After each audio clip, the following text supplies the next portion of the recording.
We are standing here while this convention is taking place here, selling stolen property, which is recognized in international law as stolen property. And when this is taking place in the name of all Jews, if Jewish people stand up and support this, now listen what is happening. In addition to all these crimes, being done to the Palestinian people, this occupation is causing danger to the Jewish people. You stand on that side of the street and you're complaining that Jewish people are in danger. Yes, they are. The question is why?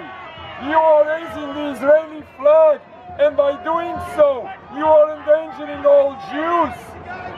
You have to face reality. The story didn't start at October 7th, as the Secretary General of the United Nations said.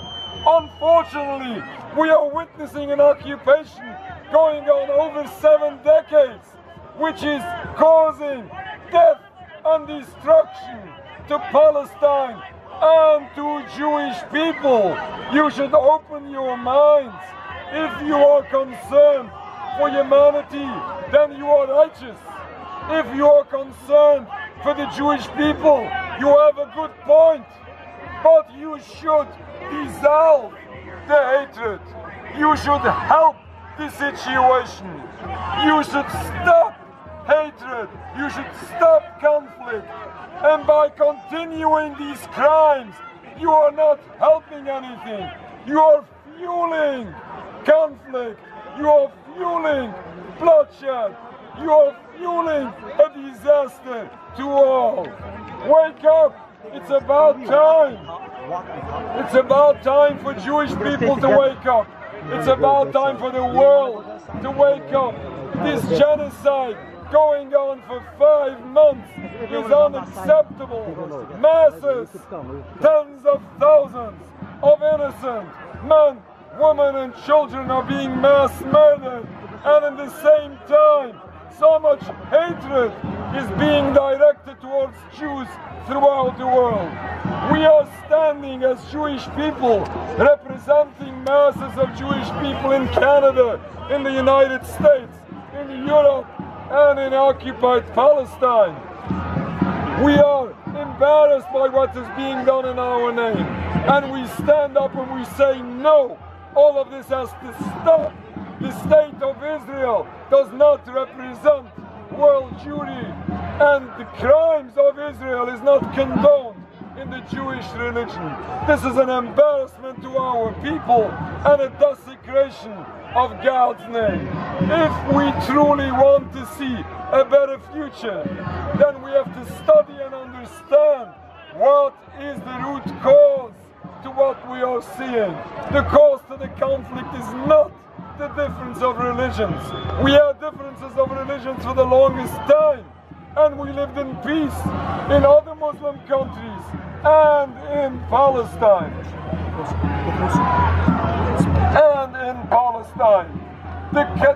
The obstacle to peace is the occupation of Palestine, which was the cause to the conflict in the very beginning. In order to see a better future, we have to stop the cause to conflict. We have to stop the occupation of Palestine. For the sake of the Palestinian people who deserve freedom, and for the sake of the Jewish people that deserve safety and security, we have to stop this occupation. Once this obstacle to peace will stop, we can hope to see once again that beautiful peace that did exist in Palestine. We hope to see this soon in our days. Thank you very much. Shalom Aleichem. Assalamu Alaikum. Peace to all. Thank you, Rabbi. Allahu Akbar. Thank you, Rabbi. Let's move with the crowd, guys. Take the left with the crowd. This guy is the real Jew. Let's move with the crowd.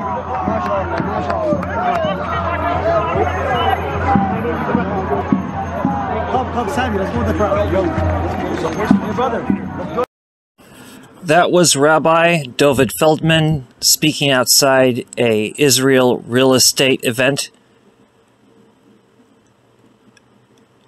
I believe this took place on March 7, 2024, I think, in Toronto, Canada.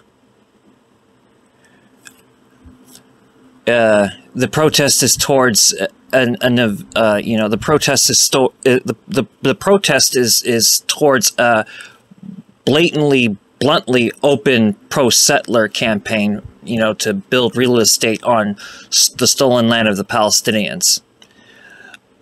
Rabbi Dovid Feldman is a rabbi of Neturei Karta International. Neturei Karta International, they happen to be the leaders of our generation. That is to say that they are the Jewish group with the Mizura. That means the actual right to transmit Torah, like to keep its continuation, So,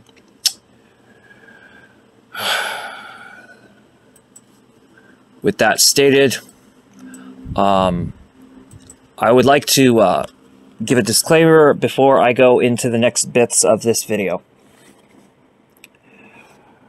This video is a clarification video around the nuances between somebody who's Jewish and somebody who's not Jewish but has Jewish characteristics. One can think of Jewishness as a seed and Judaism as, a fertile tree which comes out of that Jewishness. But then there's some people where the seed, which is Jewishness, is just a seed and it doesn't go into the fertility of Judaism. So, like, again, think of Jewishness kind of as a seed, and think of Judaism as a tree, a fertile tree which results from that seed. A lot of people will just have the seed of Jewishness, but they won't actually have that tree, which is full-blown Judaism. And if you don't have Judaism, you can't be called Jewish. At the same time, it's like this. When you refer to people who are not Jewish as being Jewish, that is disenfranchisement upon the entire Jewish people. But likewise, and this is actually equally important, and I have been guilty in the past of not clarifying this better, because it would have probably solved a lot of confusion of semantics and language. It is equally important to acknowledge those who have Jewishness that aren't Jewish. That is, Gentiles who have Jewishness, their place with us in the Bund is extremely important, because those are going to be the people who actually are the necessary ambassadors. If you're Jewish, if you're born Jewish and convert to a different religion, from the Bund standard, you shouldn't still be thought of as Jewish, even though you may be still considered Jewish by the Orthodox rabbis. One nuance with those Orthodox rabbis is you don't have a right to speak as Jewish, though, once you do that, for good reason. But because the Bund, and this is very important, because the Bund is not a religious institution, it is a political syndical militia. That's really what the Bund is. It is a political system, not a religious institution. We need to think in terms of relations. So if you are a Gentile with Jewishness, you probably do belong with the Bund. At the same time, there are those who are born of a Jewish father but not a Jewish mother who have been practicing Judaism, and such people need the advantage to convert to Orthodox Judaism. They need that advantage provided to them. I am working on a project that ensures that very thing. Now, there are two new people who've been brought to the Jewish Socialist Bund that I want to warm welcome. The first is Andrew Like. I really like you, dude. I hope that you stick around, because your place with us is very insightful, very useful, and I enjoy talking to you. Also, welcome Mark Foster. Now, Mark Foster is, by definition, not Jewish. He was born Jewish, but he converted to the Baha'i faith at the age of 14. So from the purely national point of view, he can't be considered Jewish. At the same time, though, he has Jewishness. Now, the interesting thing for me is that he didn't realize that he actually had Jewishness, because he just thought the term Yiddishkeit. Now, when you say Yiddishkeit in Yiddish, you're saying Jewishness. But when you say Yiddishkeit outside of the Yiddish language, You're saying Jewishness, but you're more than saying that. You're saying Yiddishism of Jewishness. You know, you're not just saying Jewishness. You're saying the Yiddish. You're saying basically Yiddishism and Jewishness. So I had to explain to Mark when I noticed that he had those Jewish characteristics. It's like, okay, this guy has Jewishness to him still. I had to explain to him why he still had Jewishness. He was using terms and terminology that particularly apply from the consciousness of Jewishness. And that's another thing. Aside from explaining things as seeds and trees, one should understand that Jewishness is a form of consciousness. Judaism is the actual oriented makeup of a person. So Judaism is the religion of the Jewish nation. You can't be of the Jewish nation and be without Judaism. One of the other problems here is just because one is non-observant doesn't mean that they don't have Judaism. Everyone who's Jewish has two Judaisms. There's the collective Judaism of their community or sect, you know, or branch even, such as branches being Orthodox, Reform, Conservative, Reconstructionist.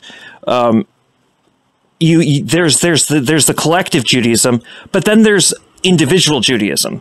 Now, a lot of the ultra-Orthodox reject the notion of an individual Judaism. Not so much with the modern Orthodox. A lot of modern Orthodox do concede this. I particularly do concede this, and so does Dr. Weisfeld. We have our collective Judaism, then we have our individual Judaism. If I had to describe, for instance, Dr. Weisfeld's Judaism, I could only describe it as, which is kind of how he himself has described it before, because he has referred to himself as an Orthodox Jewish agnostic. So Orthodox agnostic Judaism would be his personal Judaism. If I had to describe my personal Judaism, I would probably refer to it as Jewish esoteric mysticism, because that is basically what my Judaism entails. So the freedoms and the rights to have not just our collective Judaism, but our own individual Judaism is recognized by the Bund. The old Bund was not anti-religious, it was non-religious. The same is true with the new Bund. It is not anti-religious, it is non-religious, but the big difference is the new Bund is pro-religious. Now, let's be clear here. When I say that the new Bund is pro-religious, don't get this confused. I don't have the right to tell any other Jewish person, hey, you need to be more observant, when I myself am not necessarily that observant. Yes, I am Jewish Orthodox myself. However, I'm not necessarily religious, and I would warn people. Well, first of all, almost nobody does this. Almost no one is foolish enough to say, I am religious. Anybody that says, I am religious, you should be very suspicious of. See, I never say, I am religious. If somebody asks me, am I religious? I guess I typically, with knee-jerk reaction, respond with yes, but that wouldn't be accurate. I'm not very religious myself. What I have is a strong sense of my religiosity. Am I observant? I'm as observant as I possibly can be. So, yeah, that's very important to understand. You know, if somebody is less observant now outside of any religious groupings, just because somebody is without religion doesn't make them secular. That makes them, we already have a word for that. It's called irreligious. So one of the things I will be doing next in upcoming videos is explaining why secularism and capitalism are the same thing, and why you shouldn't confuse the term secular with secularism. A secular refers to something that, secular is a term which refers to negating something. Secularism would be like saying negate-ism. You know, indifference policy. And that gets into, again, I will get into that stuff, you know, at another time. I've covered it before, but I need to get into this a little bit more deeper with everybody, so that what I'm saying is not misunderstood. Like, there's a current frustration I have, and this is not a complaint, this is not a criticism, but I realize it's because I have not explained enough of what I mean to people. I was personally recently on a stream with Dark Snovia, rather recently.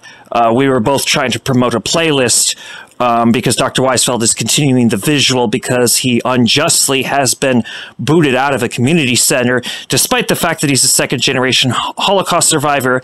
He literally did nothing wrong. I guess he did a mild form of vandalism, which he should have then therefore just paid a fine. But no, he has to be excluded from his own community. So basically, Quebec is quite literally guilty of attacking, basically attacking a Holocaust survivor. Disgusting, inexcusable. Yeah, where was I? I was on a stream with Dark Snovia, and he says, I know you may not like this, Nat, or you may not believe this, but the people who really strongly are opposed to Christian nationalism are atheists. And I did make clear to him, I'm not surprised by that. Let me clarify something again. I do not look upon atheists as suspicious. No, if you know me, I look at spirituality with suspicion, not atheists. Atheists are just atheists. An atheist is somebody that just does not acknowledge divinity. That's all that is. An atheist is someone who simply does not acknowledge divinity. I oppose atheism on political grounds, particularly. Atheism is a chauvinist ideology. It has nothing to do with being an atheist. And yes, I oppose agnosticism because, yes, the first agnostics did embrace agnosticism. But and agnosticism had even been referred to originally as a religion, even though it's not. It's another chauvinist philosophy. Being agnostic itself, though, is not chauvinist. So again, an agnostic with no religious affiliation of any kind, that doesn't make them secular. That makes them irreligious, once again. Now, sometimes atheists and agnostics still keep their religion. Dr. Weisfeld's an agnostic, and he still keeps Judaism. The reason for this is that some of the orientations, or more accurately, religiosities, religiosity referring to religious orientation, and you should think of this in the same vein as sexual orientation. You know, a gay person is going to remain gay regardless of what you do. No matter how dictatorial, no matter how much theocratic brainwashing you want to put on a gay person, that person's going to be gay regardless, because it's a matter of orientation. And that is how you have to understand religiosity.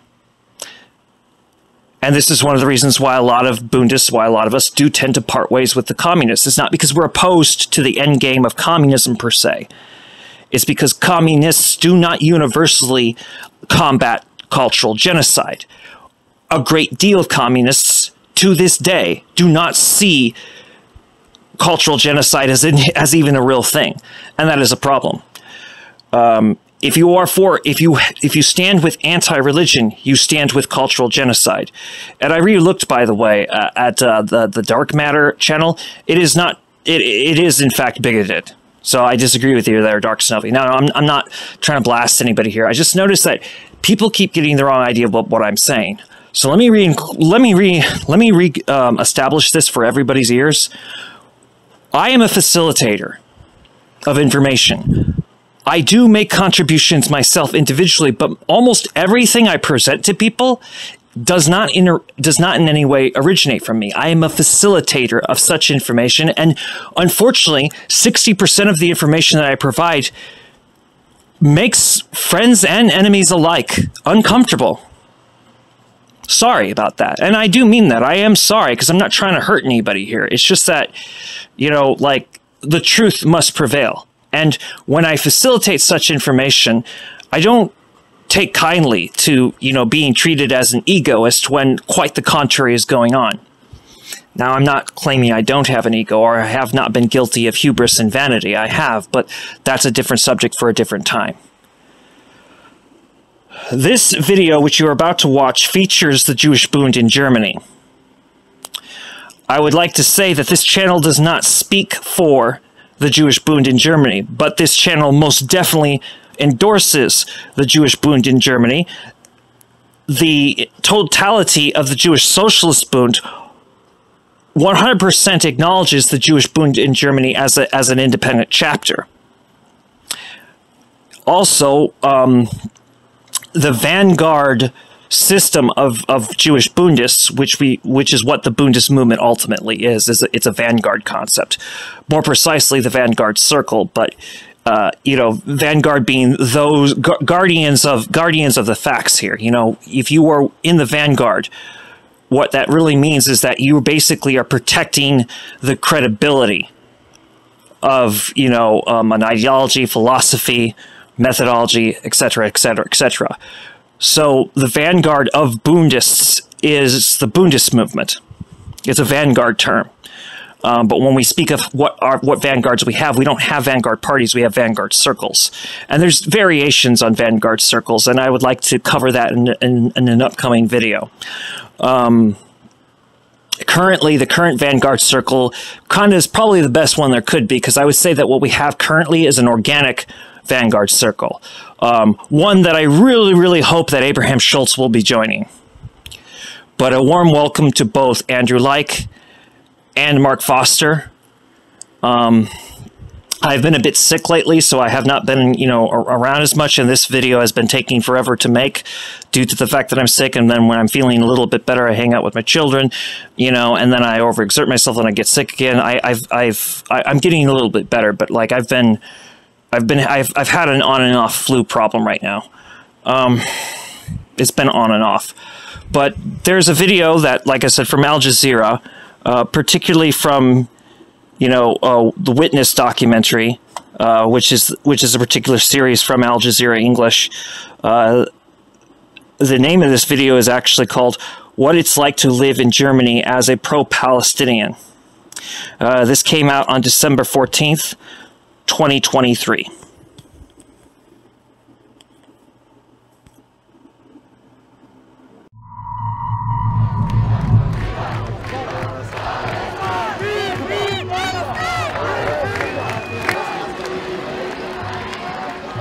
Ich bin die Rechtsanwältin, deswegen komme ich einfach mal mit, ja?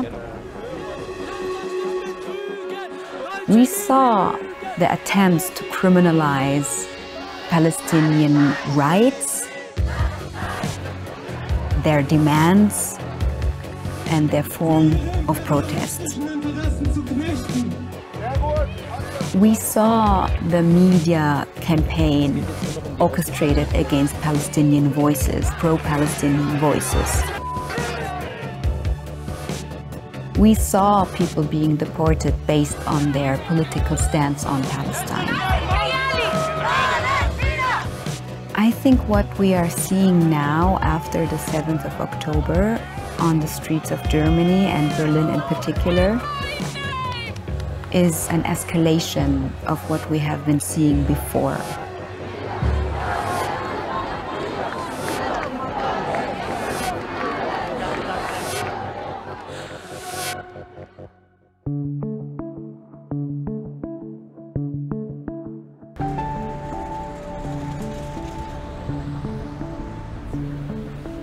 Ich bin in Deutschland geboren als staatenlose Palästinenserin. Und man muss viele Jahre kämpfen, um hier anerkannt zu werden. Also ich war 9 Jahre alt, als ich eingebürgert worden bin. Und es ist auch kein Geheimnis, dass mich diese Geschichte prägt. Ich habe Jura studiert, das ist das Mindeste, es ist mein Beitrag. Und die wurde nicht verboten. Doch, die wurde verboten. Ahmed Abed ist ein sehr enger Kollege und Freund von mir, Anwalt aus Gaza, Deutsch-Palästinenser, so wie ich. Das ist vom 15.05. Gucken wir uns mal an, was da rauskommt. Wir haben ja einige Mandanten, die da festgenommen worden sind. Ahmed und ich beraten uns regelmäßig über Mandate, über Verteidigungsstrategien. Das ist unfassbar, was für ein Aufgebot für eine Handvoll Personen, die völlig ruhig, ohne Emotionen, wie die Polizei so schön behauptet, was sie verbieten wollen. Aber es ist auch eine Kriminalisierung des Ortes. Deutschland unterdrückt palästinensische Stimmen. Nee, und noch viel krasser, Berlin unterdrückt eine der größten Diaspora-Gruppen ihrer Stadt, die die Stadt geprägt haben, die die Stadt zu dem gemacht haben, was sie heute ist.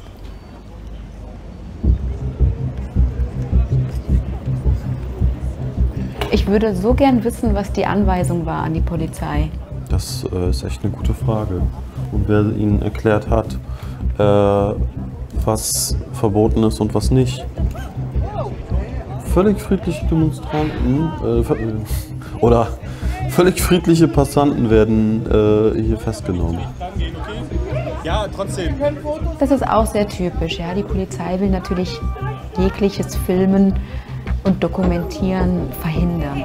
Stop me! What? Do you want my ID? Mein Ausweis?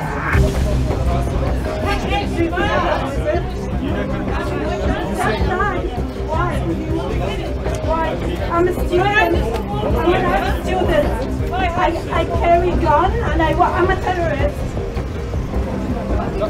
What did you talk about?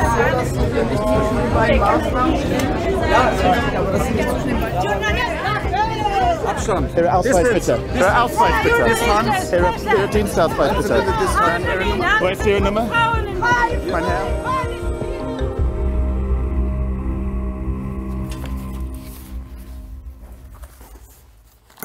You know, if you don't wear it, they like some courts don't see you. They say there's no lawyer in the room. You know, some courts are really strict about it.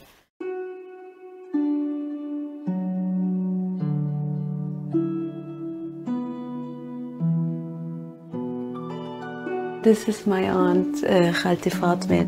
That's me. She came to Germany when I was born. She came to see every newborn, everywhere in the world she traveled to. خالتي صبرية كمان توفت من سنتين. And her husband, because they live in Nasr, they had more freedom to travel, and they would take us everywhere in Palestine to see the country, you know. And we used to go to Tabariya. It's probably Tabariya, yeah.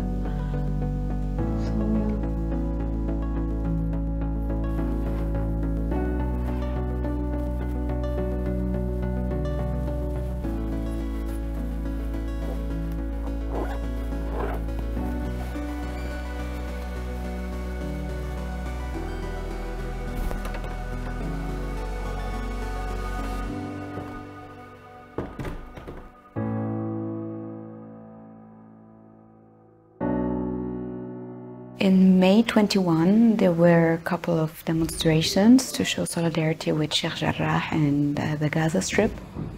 Right from the start, the police used the COVID regulations as an excuse to go into the crowd and arrest people allegedly not wearing a mask.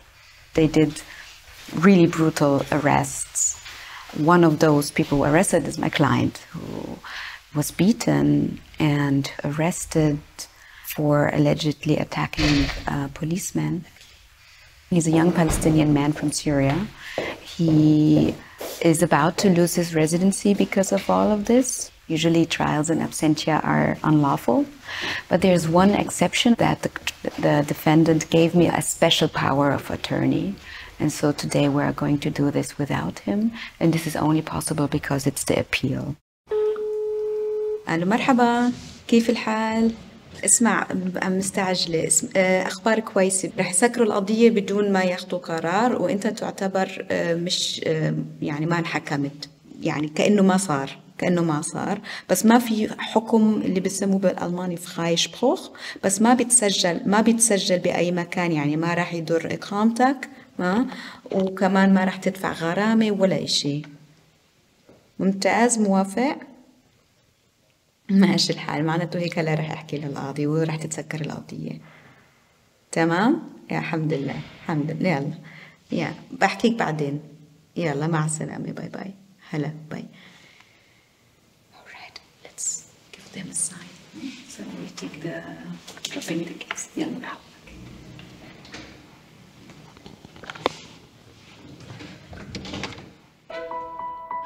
Danke.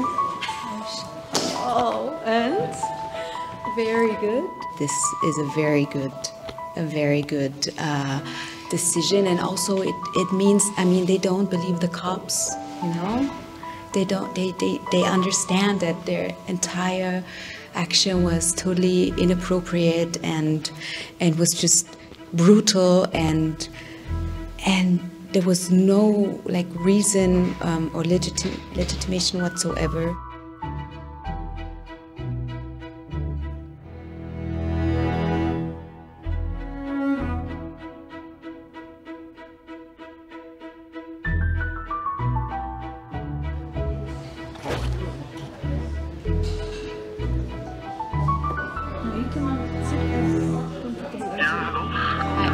Guten Tag, Herr Abed. Sie sind auf Lautsprecher. Ahmed, der Fall Rathaus Neukölln, 12. Mai 21, Polizeigewalt? Ja, ich erinnere mich, wo die Polizei so heftig gegen die Demonstrierenden vorgegangen ist. Ja? Ganz genau. Das war heftig. 16 nur arabische junge Männer festgenommen. Ja. Racial Profiling, Polizeigewalt ohne Ende. Richtig unverschämtes Verhalten von der Polizei. Reden wurden unterbrochen und so weiter und so fort. Anyways, Polizeieinsatz war rechtswidrig. Polizei hat unverhältnismäßig meinen Mandanten festgenommen und dabei unmittelbaren Zwang ausgeübt. Es gibt noch Hoffnung. Let's hope for parking nearby. Is this a parking lot? What? Right in front of the demonstration? Can you believe it?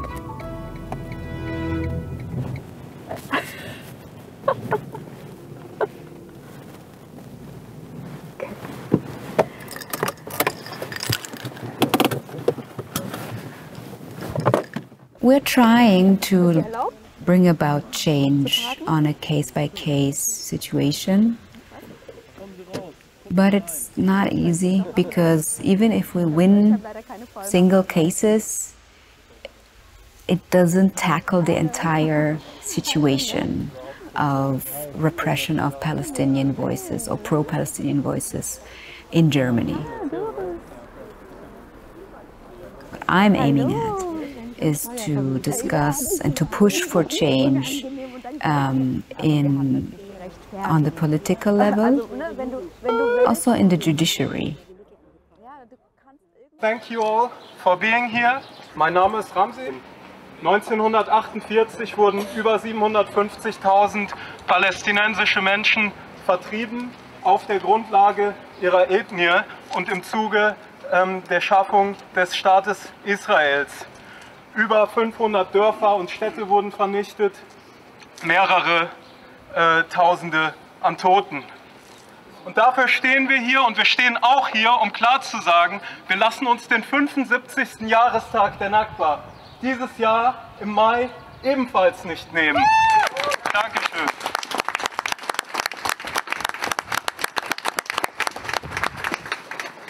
I would now invite our comrade from the Jewish Voice to speak. Hello everybody, my name is Udi Raz. I want to begin by saying thank you to Palestine Speaks and Jewish Bund for organizing this. We are gathering here today, sisters, because once again the majority of Germany's policymakers are failing to recognize this very simple fact. Racism is racism is racism, whether against Jews or by Jews, whether in Germany, in Palestine, or anywhere else. This way or another, we say unacceptable. Hello, I'm someone from the Jewish Bund. Apparently the very presence of Palestinians, specifically the legitimate attempt to commemorate the Nakba, constitutes a threat to the German narrative of linear progress after the Holocaust, driven by the guilt complex for the crimes of your forebears. You pat yourself on the shoulder for silencing Palestinians while ignoring the growing Nazi presence among your contemporaries. How outrageous, how hypocritical. The city must cease its campaign of harassment against Palestinians and their supporters, including Nakba Day bans. Focus instead on the long-ignored problem of state complicity in and in action against real racist anti-Semitic groups. Thank you.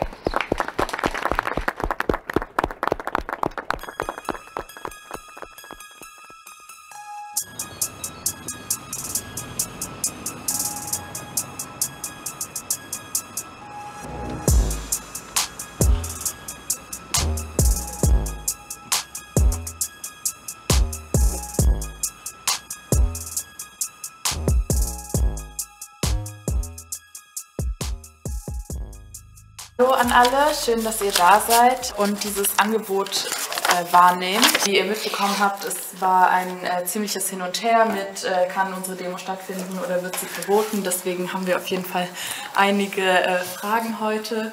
Was sind meine Rechte und was darf die Polizei auf gar keinen Fall, also oder optimalerweise nicht machen darf. Nicht machen. Berlin hat inzwischen ein eigenes Versammlungsgesetz, das nennt sich Versammlungsfreiheitsgesetz. Dieses Wort Freiheit ist irreführend, weil das sind ganz viele Einschränkungen. Also wenn man mit der Polizei konfrontiert ist, idealerweise nicht alleine. Also verlasst euch nicht auf Recht und Gesetz, weil das kann in bestimmten Situationen einfach außer Kraft gesetzt werden, weil es, ja, die Polizei nicht sich immer daran hält. Die Versammlungsbehörde gehört übrigens zur Polizei. Das ist natürlich demokratisch ein Problem, weil das die Repressionsbehörde und die Behörde, die angeblich die Versammlungsfreiheit schützen soll, irgendwie zusammenfallen, aber so ist das. Aber die Frage, und ich wollte noch fragen beim Durchsuchen, was ist mit Handys? Also erstens gibt es gerade eine Kampagne von COP. Die Kampagne heißt Go Film the Police. Aber es gibt das Recht, die Polizei zu filmen, wenn es einen Anlass gibt. Also man kann die jetzt nicht so random filmen, wie die da so rumstehen und irgendwie Zigarette rauchen. Jetzt ist es so, wie ich gesagt hatte, ihr dürft das zwar, aber die entscheiden vor Ort, nee, ihr dürft das nicht, jetzt gib mal dein Handy her, löscht das oder das Handy wird beschlagnahmt oder du wirst gleich mitgenommen. Das ist aber nicht erlaubt. Stellt euch die Frage, muss ich mein Handy mitnehmen und wenn ja, was ist da drauf? Stellt euch auch die Frage, will ich mein Personal- oder mein Ausweisdokument mitnehmen? Ich würde sagen, in der Regel ja, weil das ist nicht so unbedingt das Kampffeld. Vielleicht noch mal ganz kurz von unserer Seite, weil vorhin gefragt wurde, was, wenn die Demo verboten wird, geht man trotzdem hin oder nicht? Das ist natürlich euch selbst überlassen. Stay safe und ja, wir sehen uns am 20. Mai. Okay.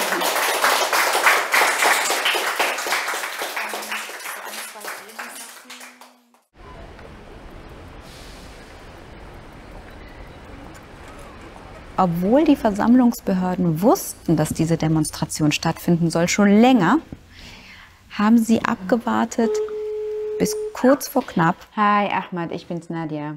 Ich meine 1-2 Tage vorher wurde die Demonstration verboten. Wir haben einen Antrag bei Gericht eingereicht. Ob es denen schon vorliegt? Ja. Liegt vor? Ja. Wer hat dir das gesagt? Ich warte. Aber natürlich ist jetzt nicht möglich, irgendeine Zeitangabe zu machen, wie lange das dauert, oder? Nee, lässt mich auch nicht. Nochmal bitte, du warst kurz weg. Ahmad? Die Pforte lässt mich nicht ran an die Richter. Ja, klar, okay. Security. So, Bouncers. Ja. Puh, Ahmad, ich weiß nicht, ich meine, in 2 Stunden soll die Demo stattfinden. Denkst du, die kriegen bis dahin irgendeine Entscheidung? Das weiß ich doch nicht. Was ist denn jetzt? Wer, wenn nicht du, soll das wissen? Den Frühling, die Mandelblüte und die Olivenernte. Wir sind die erste Intifada, wir sind die zweite Intifada und wir werden auch die dritte Intifada sein. Be an Ersatzversammlung to the banned one, because they can say, they have been banned, now they are coming here. This is turning into a Ersatzversammlung. So. Ich will nur so, wir haben viele Leute hier, die keinen deutschen Pass haben. Ja. Und deswegen es ist so, wir werden sehr, selbst wenn es die Auflösungsforderung gibt, dann sagen wir das sehr ruhig und wir sagen auch, wir lassen die Leute Zeit. Wir haben gezeigt, dass es nicht möglich war. Wir haben gezeigt bundesweit, dass es nicht möglich war, uns unsere Stimme zu nehmen. So, Sie sind die Frau? Rechtsanwältin Samur. Samur.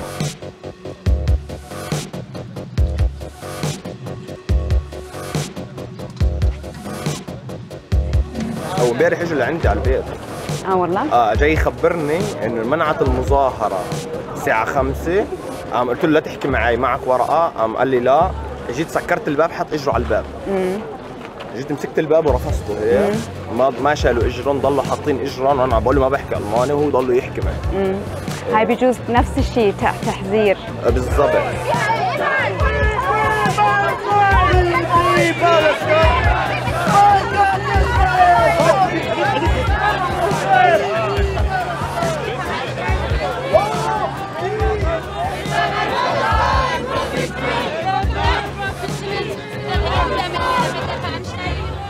They want to ban from the river to the sea. This is ridiculous.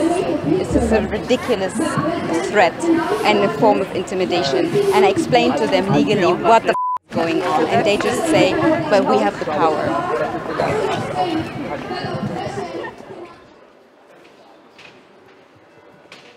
Also ich finde es wirklich spannend, dass wir eingeladen worden sind, zu sprechen über institutionalisierten Rassismus. Das sind unter anderem Mitglieder des Abgeordnetenhauses, von denen ich glaube, dass die unmittelbar daran beteiligt waren, so rassistische Politik gegen PalästinenserInnen in Berlin. Wir haben jetzt noch eine Sprecherin und ich würde dann das Gespräch für alle im Raum öffnen. Antipalästinensischer Rassismus ist Staatsräson in Deutschland und damit auch Politik aller Parteien, die heute hier auf dem Panel sind. Die palästinensische Community ist stark in Berlin vertreten und trotzdem wird wirklich täglich, und ich spreche tagtäglich, werden palästinensische Menschen in Berlin ausgeschlossen, aus öffentlichen Räumen verjagt, diffamiert in Politik und in Medien. Ihre Identität wird verneint, wird unterdrückt, ihre persönlichen Erfahrungen werden ins Lächerliche gezogen, werden nicht anerkannt, nicht akzeptiert.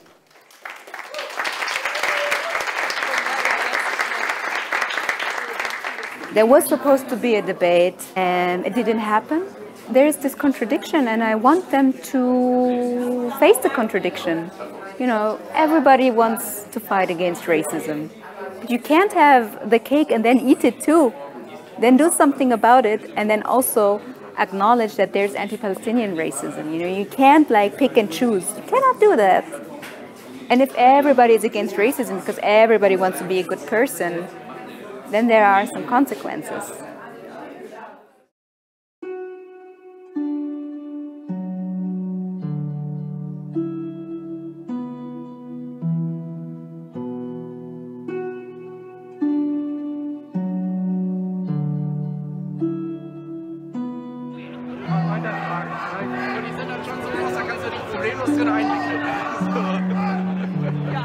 Also hat mich Iris Hefitz von der Jüdischen Stimme für gerechten Frieden in Nahost gefragt, ob ich mit ihr zusammen die Rede halten will.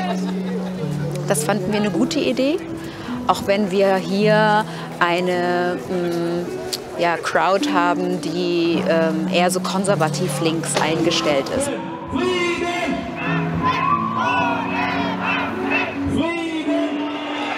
Dabei zeigt doch die jüngste Gewalteskalation eindrücklich, dass Gewalt eben kein Mittel der Politik sein kann, dass Sicherheit nur miteinander und nicht gegeneinander möglich ist. Liebe Nadja, liebe Iris, wir freuen uns sehr, dass ihr beide jetzt gemeinsam hier sprechen werdet.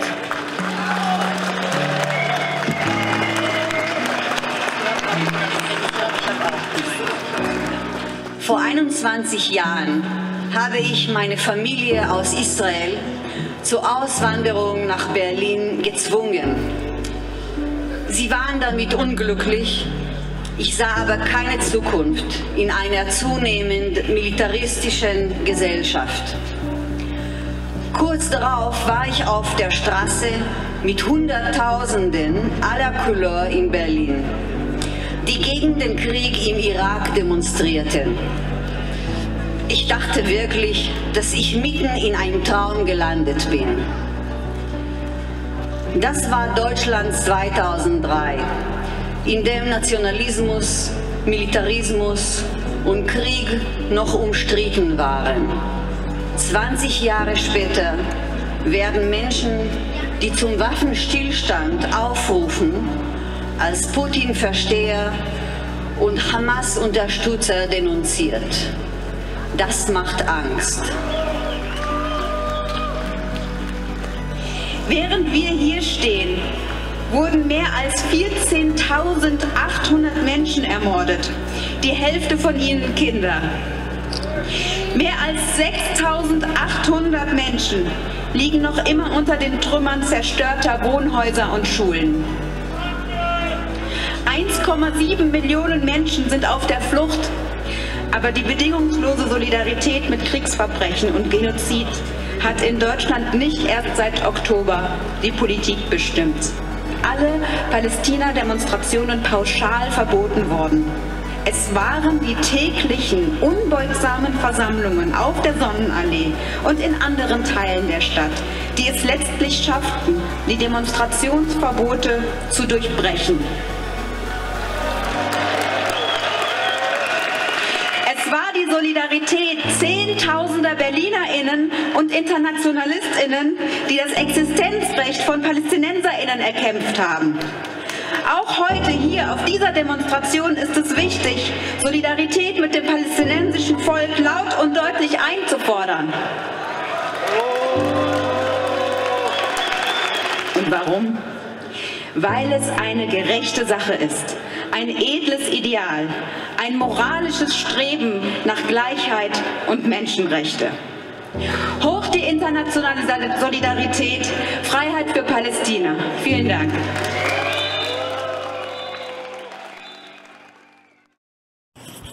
Okay, next up I'm going to play for you something that I've recorded. I'd like to thank Jason Unruh, the man that helped me place my voice to text. I don't know how to do that. Some people have a couple times tried to show me how, but like I only learned through consistent obsessive repetition, unfortunately, and that has never been I've never been in an opportunity where I could consistently be shown the same thing over and over again on this regard. So I thank Jason Unruh for helping me with this. What I'm about to play here for you is something that is in the Manual for Revolution. I'm not sure if it's in Volume 1 or Volume 2, but initially it is an extension of a blog post I wrote years back. I wrote a blog post, but the blog post is, I guess you could say, while maybe amusing to some people, it's incomplete. What you're about to hear, and what you're about to see here, hear and see, is the full version, because the blog version is the incomplete version, or the prototypical version. It's a prototype, whereas this isn't the prototype. This is actually something I wrote. Which is the official version. It's on Judaism, and I want to give the disclaimer that this was written during the time of the Jewish Bundist Diaspora movement. The Jewish Bundist Diaspora movement, there is definitely remnants from it that exist, I guess you could say, such as myself and Dr. Weisfeld, but we are looking ahead today to, the Jewish Socialist Bund, because that's the actual term for the actual Bund as it exists today. The Jewish Socialist Bund. The Jewish Labor Bund, which existed in the past, is pretty much defunct now. Whereas today it's the Jewish Socialist Bund, which I would say is definitely more advanced. I'm not saying, now it has not done as much radical action as the Jewish labor Bund in the past had. We can't get this confused, but I would say that as far as philosophy and methodology goes, the Jewish Socialist Bund is much better because it considers the mistakes of the old Jewish Labor Bund. It considers Marxism-Leninism, whereas the old Jewish Labor Bund didn't. How sad, though, that a lot of Marxist-Leninists don't recognize that, okay, we see where you were correct on some ends, and there are some Marxist-Leninists that concede, okay, maybe the Jewish Bund was correct on some of these ends, but in most cases, most MLs just refuse to do that. How unfortunate. But anyway, like I said, you know, this, you got to also keep in the context that this was really written during the time of the Jewish Bundist diaspora movement, which this channel was initially made for. This was Donna Newman's channel, but this is now my channel and Dr. Weisfeld's channel.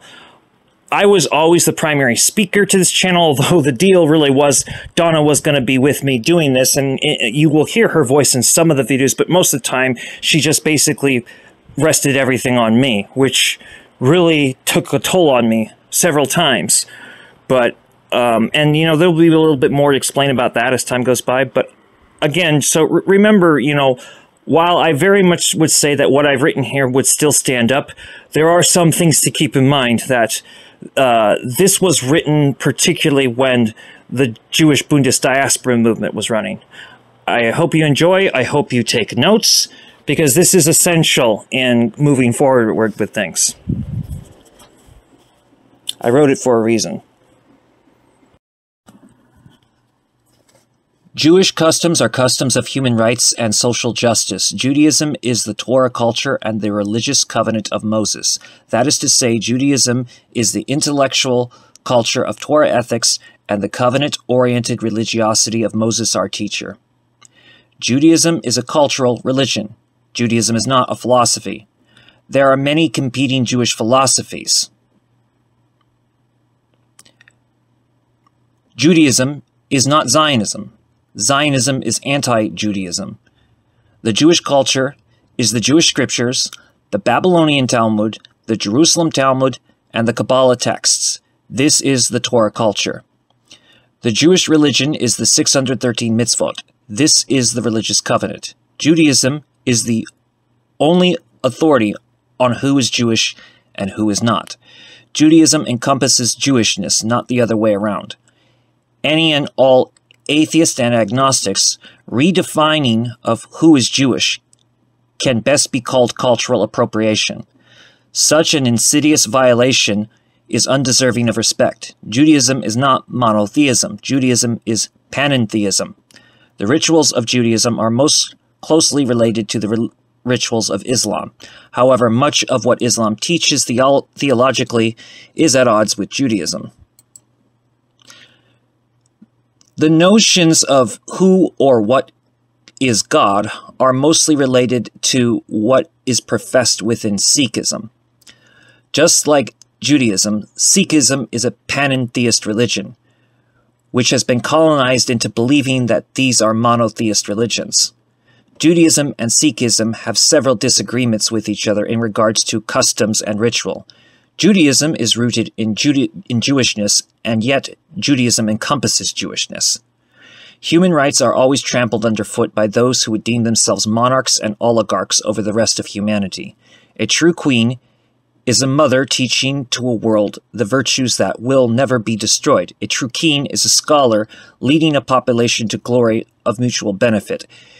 If a king deems himself to be a monarch, then he is no king at all. So too, if a queen deems herself to be a despot, then she is no queen at all. For a kingdom is based on piety, and the only eternal proof proven for sure is that a pious covenant will last from generation to generation, so long as we can cherish the cycle of life and seek not to escape our mortality, thus ensuring the doom of the next generation. Humans are social beings in need of constant exchange of one another, and by this we find purpose. Social justice abolishes the system of slavery, and instead promotes equality among mankind through cultural ethics, by learning from generation to generation, revealing evident truths. Judaism teaches rehabilitation and community service instead of slavery. This is the source of rehabilitation of criminals. This is the Torah culture. Judaism is for those who are seeking the highest truth. The more Judaism finds truth, the worse its relationship with the world has become. This is not because the world is innately hostile to Judaism. Such a notion is absurd, let alone too simple of an explanation. Judaism recognizes that the world is broken. Tikkun Olam is the root of what being Jewish is all about. Judaism does not claim to have a monopoly on the truth. Judaism is the path of the chosen people. This chosenness is not about favoritism. This chosenness is about being not about being burdened either. The Jewish nation is chosen to bring about Tikkun Olam, the bringing together of society and Eden. This is what causes the nations to hate Judaism. Eden destroys the class-dividing nature of hedonism. The only religions which Judaism has any right to proclaim a sense of falseness about is Christianity and Islam. This is because Christianity and Islam both distort the Torah. Paradoxically, there can be no escaping the reality that Christianity and Islam both have purpose in existing. Religions can be pantheist, monotheist, non-theist such as Jainism, Trinitarian, or panentheist. There are no religions which can be called atheist, agnostic, or polytheist. However, what cannot be neglected is that an atheist is not always practicing the chauvinistic philosophy of atheism. Likewise, it cannot be assumed that every agnostic agrees with the philosophy of agnosticism, or that all polytheists agree with the many contradictory versions of polytheism. Even after someone Jewish becomes atheist or agnostic, that person is still Jewish. Judaism is a culture just as much as it is a religion. Human culture is the very essence of humanity. Religion arose as part of human evolution. This is the root of the socialist impulse. Judaism centers around community, not conquest. Judaism opposes absolutist claims invented by governments and statesmen. Judaism is generational, seeking to strengthen the chain of Torah culture. Judaism is opposed to the ideology of wealth and domination over others. The strength of generational chain of Torah culture is dependent on the 613 mitzvot. The 613 mitzvot are considered binding to every generation. The application of the 613 mitzvahs are always to be reinterpreted for each generation. Sovereignty is, according to Judaism, most sacred. Sovereignty is what cannot be violated under any circumstances. Judaism proclaims the Torah to be the truest sovereignty of all. The Torah culture cannot thrive without this sovereignty of Jewish ethics rooted in the mitzvot. The Jewish nation is not like the other nations because Jewish sovereignty is the only sovereignty which is not connected to a country. Patterns of sovereignty are categorized as the forest, the community, landmark, the fortress, the river, and the tribal authority. Jewish sovereignty is the ethics of the Torah culture, the only sovereignty without a physical location. The tribes of Jacob were the first manifestation of Jewry, yet they were not the last manifestation of Jewry. Most everyone from the 12 tribes of Jacob converted to other religions, and in a few generations lost their Jewishness. Judaism teaches that we are to seek justice. Social justice is part of Judaism. Judaism is not for everyone, but Judaism is open anyone seeking to become someone new under the required circumstances. Judaism is not connected to ethnicity. No one is half Jewish. Such a notion is insulting. No one is Jewish by ethnicity. To assume so is anti-Semitism.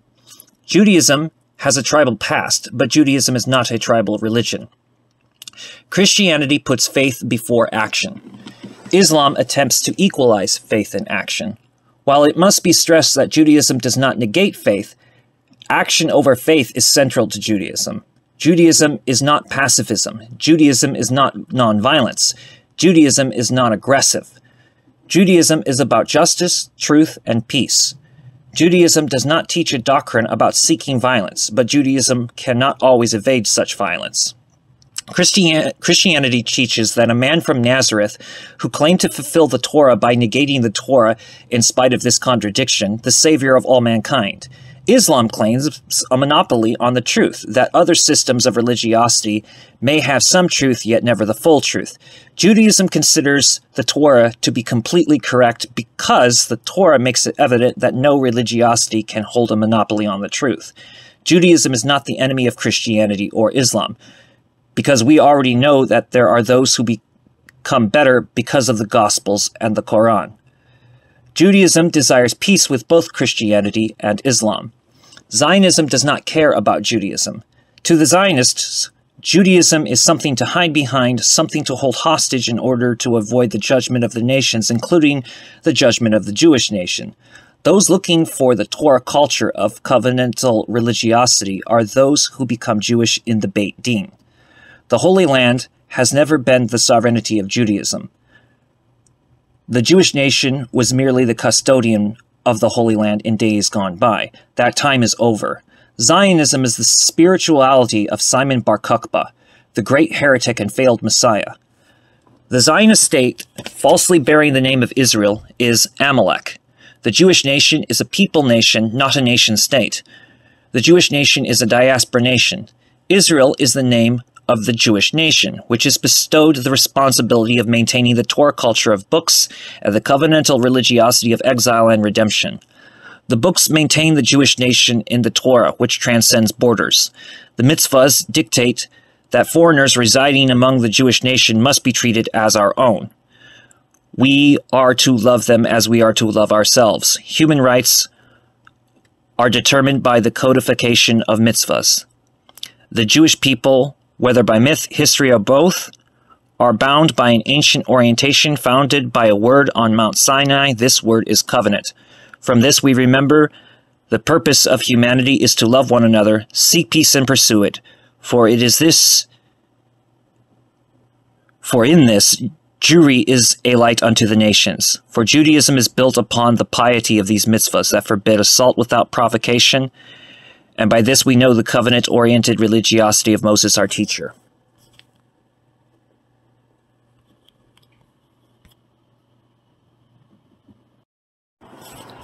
I really should mention that Revolutionary Orthodox Judaism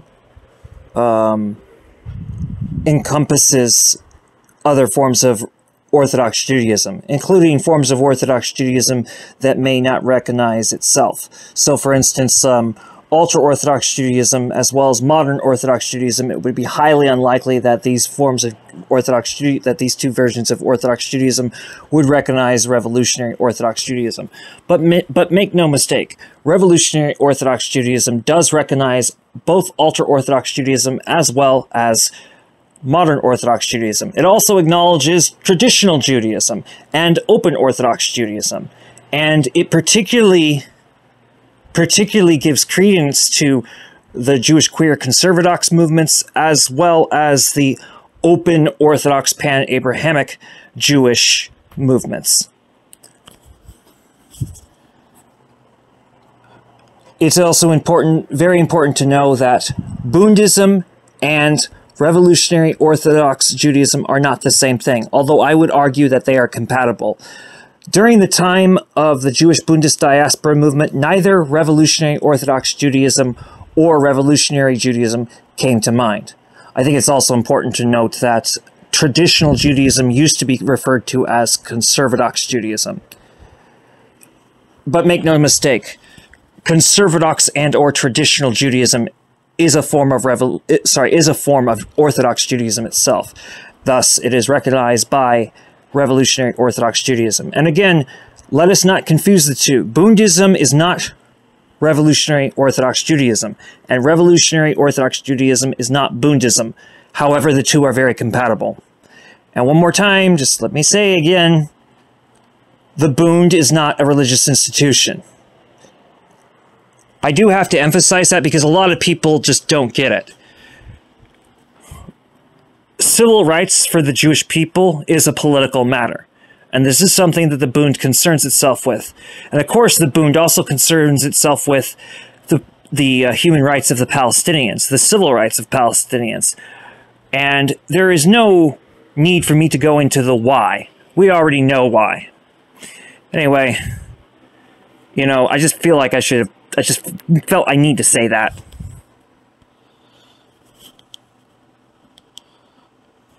I mean, I had to. I hope you found that insightful.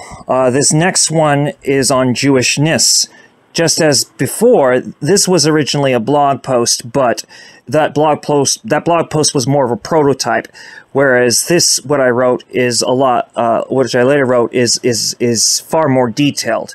So it's very similar to the blog post, except for the fact that the blog post is more of the prototype, whereas this, which I've written here, had been, you know, the official version, and is the official version. Again, like before, it was written during the time of the Jewish Bundist diaspora movement, but I would say the crux and integrity of what it says holds up and will continue to always hold up, you know, and others could, you know, draw from it and extend, you know, it in theory. But this one's on Jewishness, and I hope you learn from it. I hope you appreciate it. I do hope it's taken seriously because, you know, we have a kind of a crisis right now, today, where people are arguing over something that's already settled.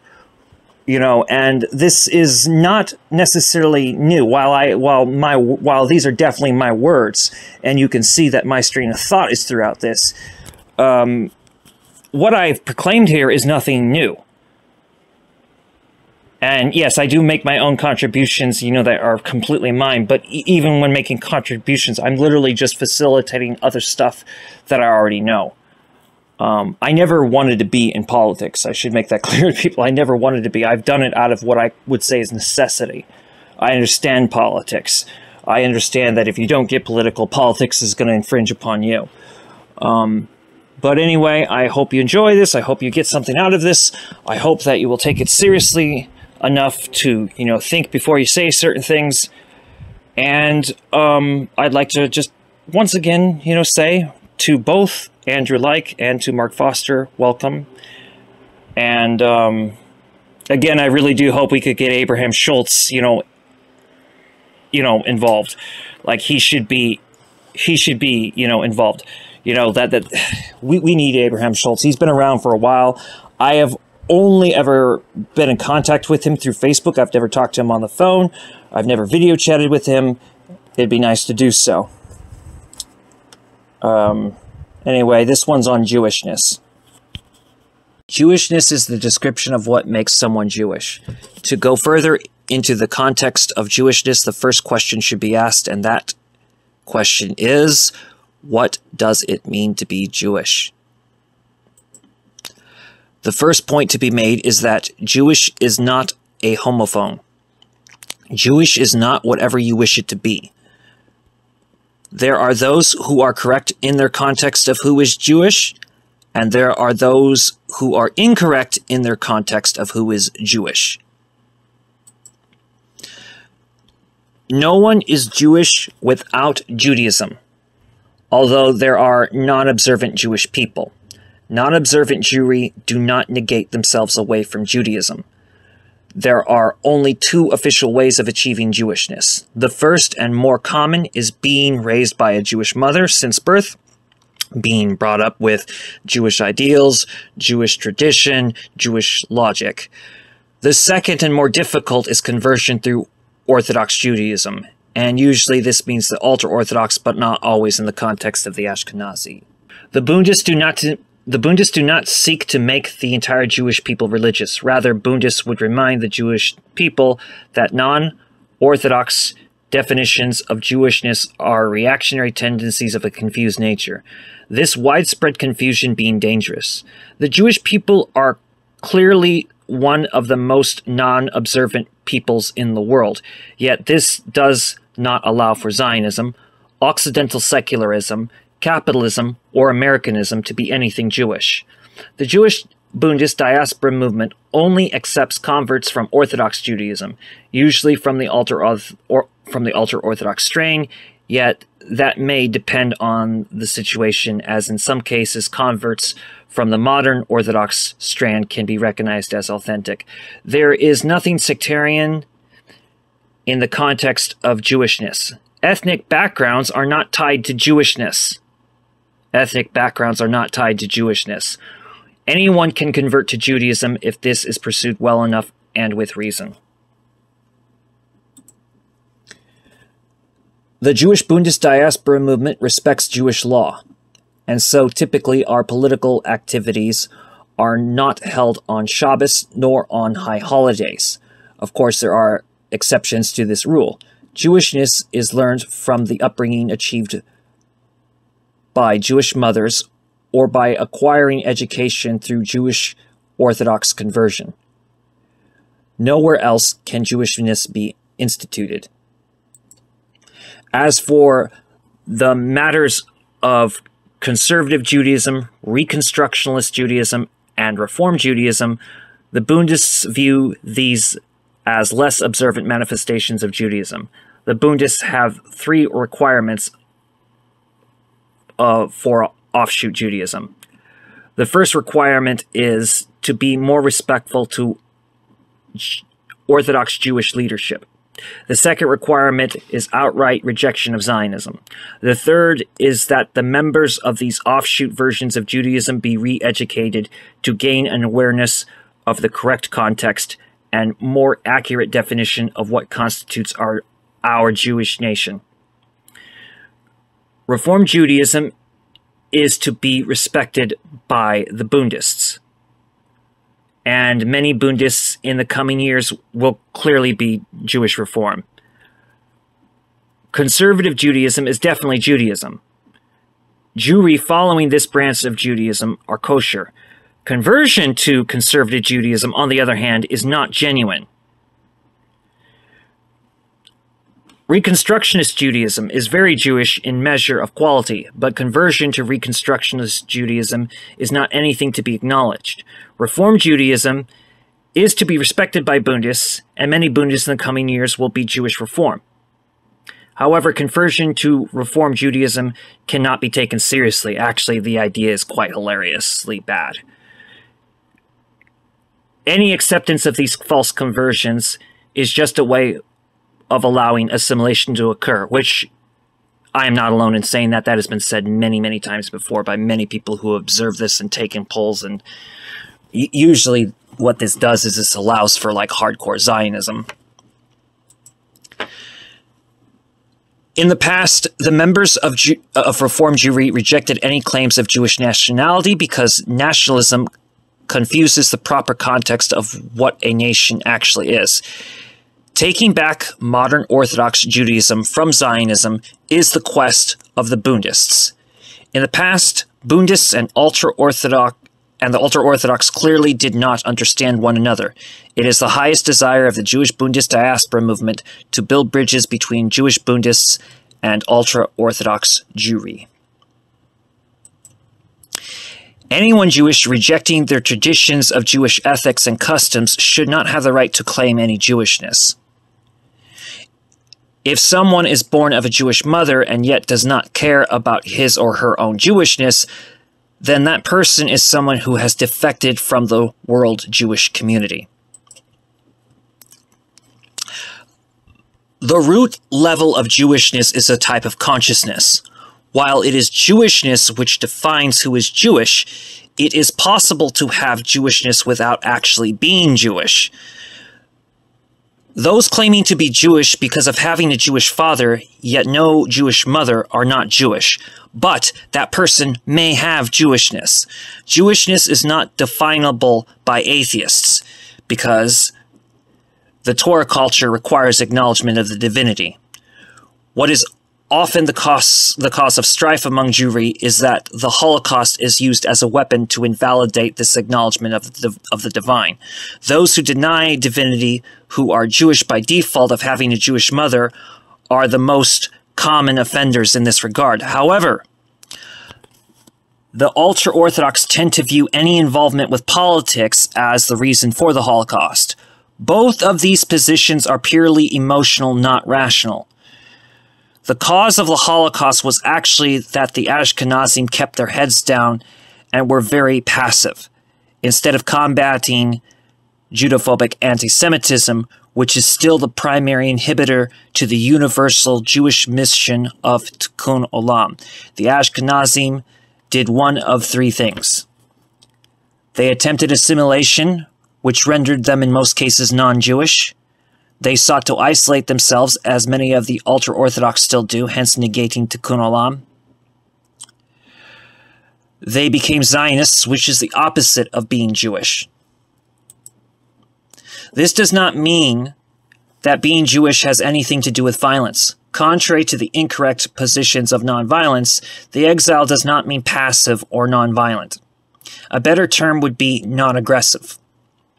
The Jewish people are to be non-aggressive. The paradox is that the Ashkenazim were the primary victims of the Holocaust, yet their views of conduct have become so prevailing to other ethnic groups who are predominantly Jewish, like the Sephardim.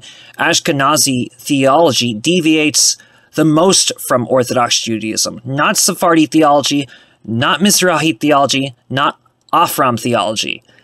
Had the Ashkenazim not been so conformist to Christian society in the West, they may have been able to prevent the Holocaust, or at least combat it beyond the capacity of what the Jewish partisans of World War II had attempted. And to be fair, those partisans were primarily Bundists, which is a good thing. The lack of accountability by most Ashkenazim is suspect.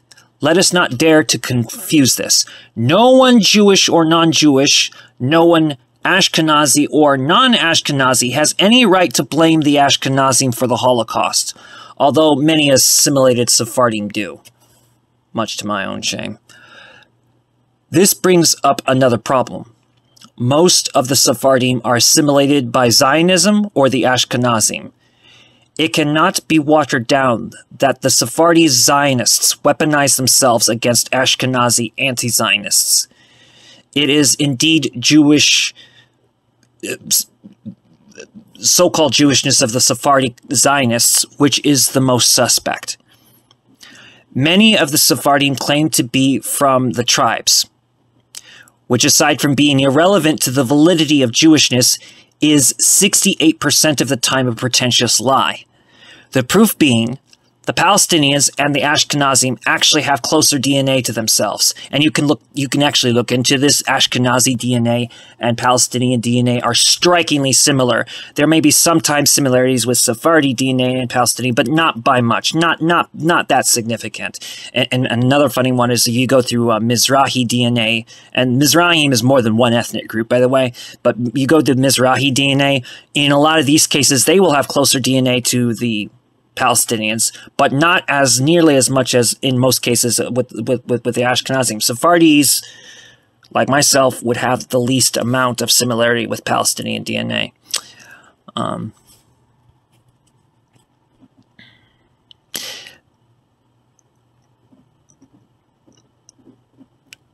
Out of all of the Jewish languages, the universal Jewish language is Yiddish, not Ladino.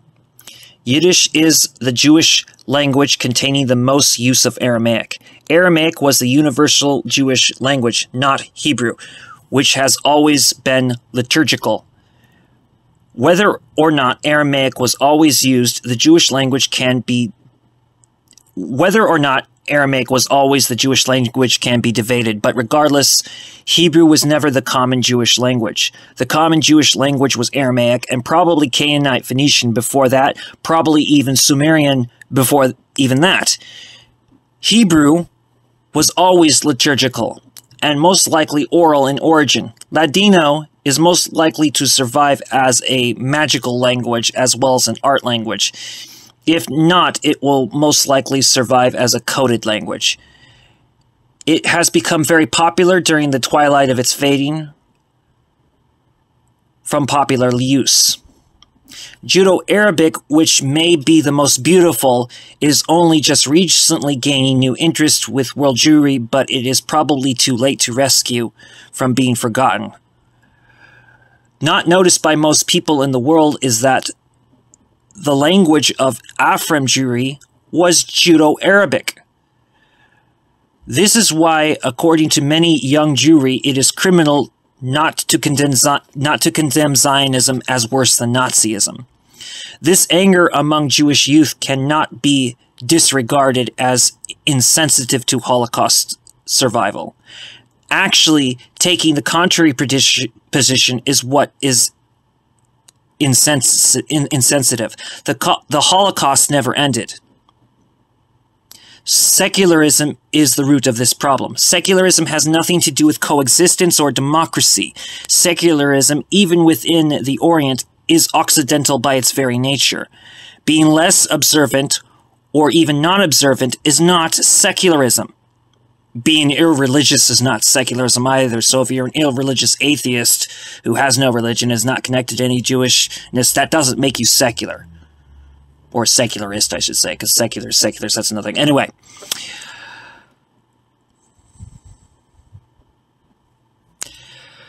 Being less observant or even non-observant is not secularism. It is just a secular tendency. Jewishness is not secular. Jewishness comes from Jewish mothers. So how is it possible then to have Jewishness without being Jewish? The answer has to do with being around Jewish people for certain amounts of time. Being around Jewish people for certain amounts of time is not enough, though. If, however, someone non-Jewish who has been around Jewish people for a certain amount of times starts to identify with Jewry and their customs, then almost certainly that person is going to have Jewishness. No one born of a non-Jewish mother is born with Jewishness. If that person's father is Jewish, no one born of a non-Jewish mother is born with Jewishness if that person's father is Jewish. However, the likelihood of picking up on Jewishness from a Jewish father is likely yet not always guaranteed. It is true that Islam is the closest religious tradition related to Judaism, as far as other religions are concerned. Yet, to be clear, Bundists hold no tolerance for dual religiosity, because that's literally bigotry. To say that you're of two religions is literally bigotry. It's defamation and disenfranchisement. This does not mean necessarily that participating in other people's religion is necessarily, a no-go. It's the claim of being both. Yet to be clear, Bundists hold no tolerance for dual religiosity. Religiosity is a matter of orientation. Just as being homosexual, heterosexual, bisexual, these are matters of orientation. So you have to understand it in the same context.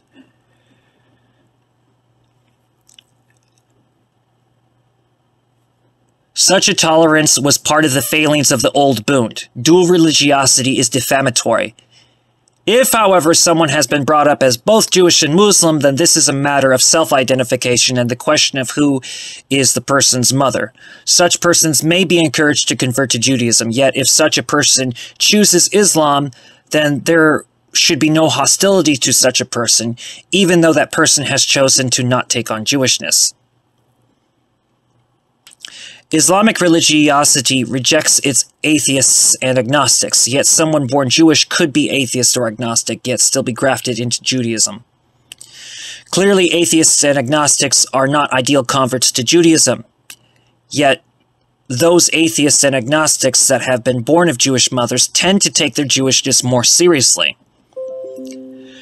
The Bundist perspective of being Jewish requires correct conduct, both ethical and liturgical. Liturgical practices for atheists and agnostics of Jewish background are highly encouraged, as this is the most genuine form of solidarity. Jewishness has been found to be within both Oriental Christians and Muslims in recent time. This is something of concern because it then becomes necessary to explain that Christianity and Islam both are un-Jewish. Judaism stems from Jacob. Christianity stems from Esau, and Islam stems from Ishmael.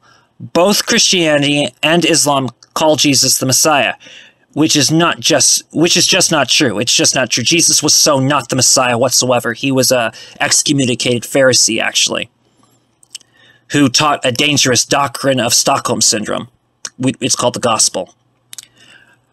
More important to know is that the mother of Christianity is Wicca, a religion which actually predates Gerard Gardner. That's a fact, by the way. Gardner just gave Wicca its name. Wicca completely predates Gardner. In fact, Wicca began around 1,000 years before the time of Jesus of Nazareth. Judaism is the father of Christianity. So Wicca is the mother of Christianity. Judaism is the father of Christianity. This is also why many Christians try to make it out as though they are somehow Jewish. They don't even understand why they are doing this. It is because Christianity really is related to Judaism. Because Judaism is the father of Christianity. But the religiously confused Christians don't see the clear and obvious Wicca in their own religion. Judaism is the father of Islam. The mother of Islam is Zoroastrianism. Zoroastrianism, a once-failing religion which is gaining new popularity in recent times. Unfortunately, the Muslims have always denied that they have Zoroastrianism within their religion. Muslims believe in the devil, calling him Iblis in the Quran. Judaism rejects the idea of the devil.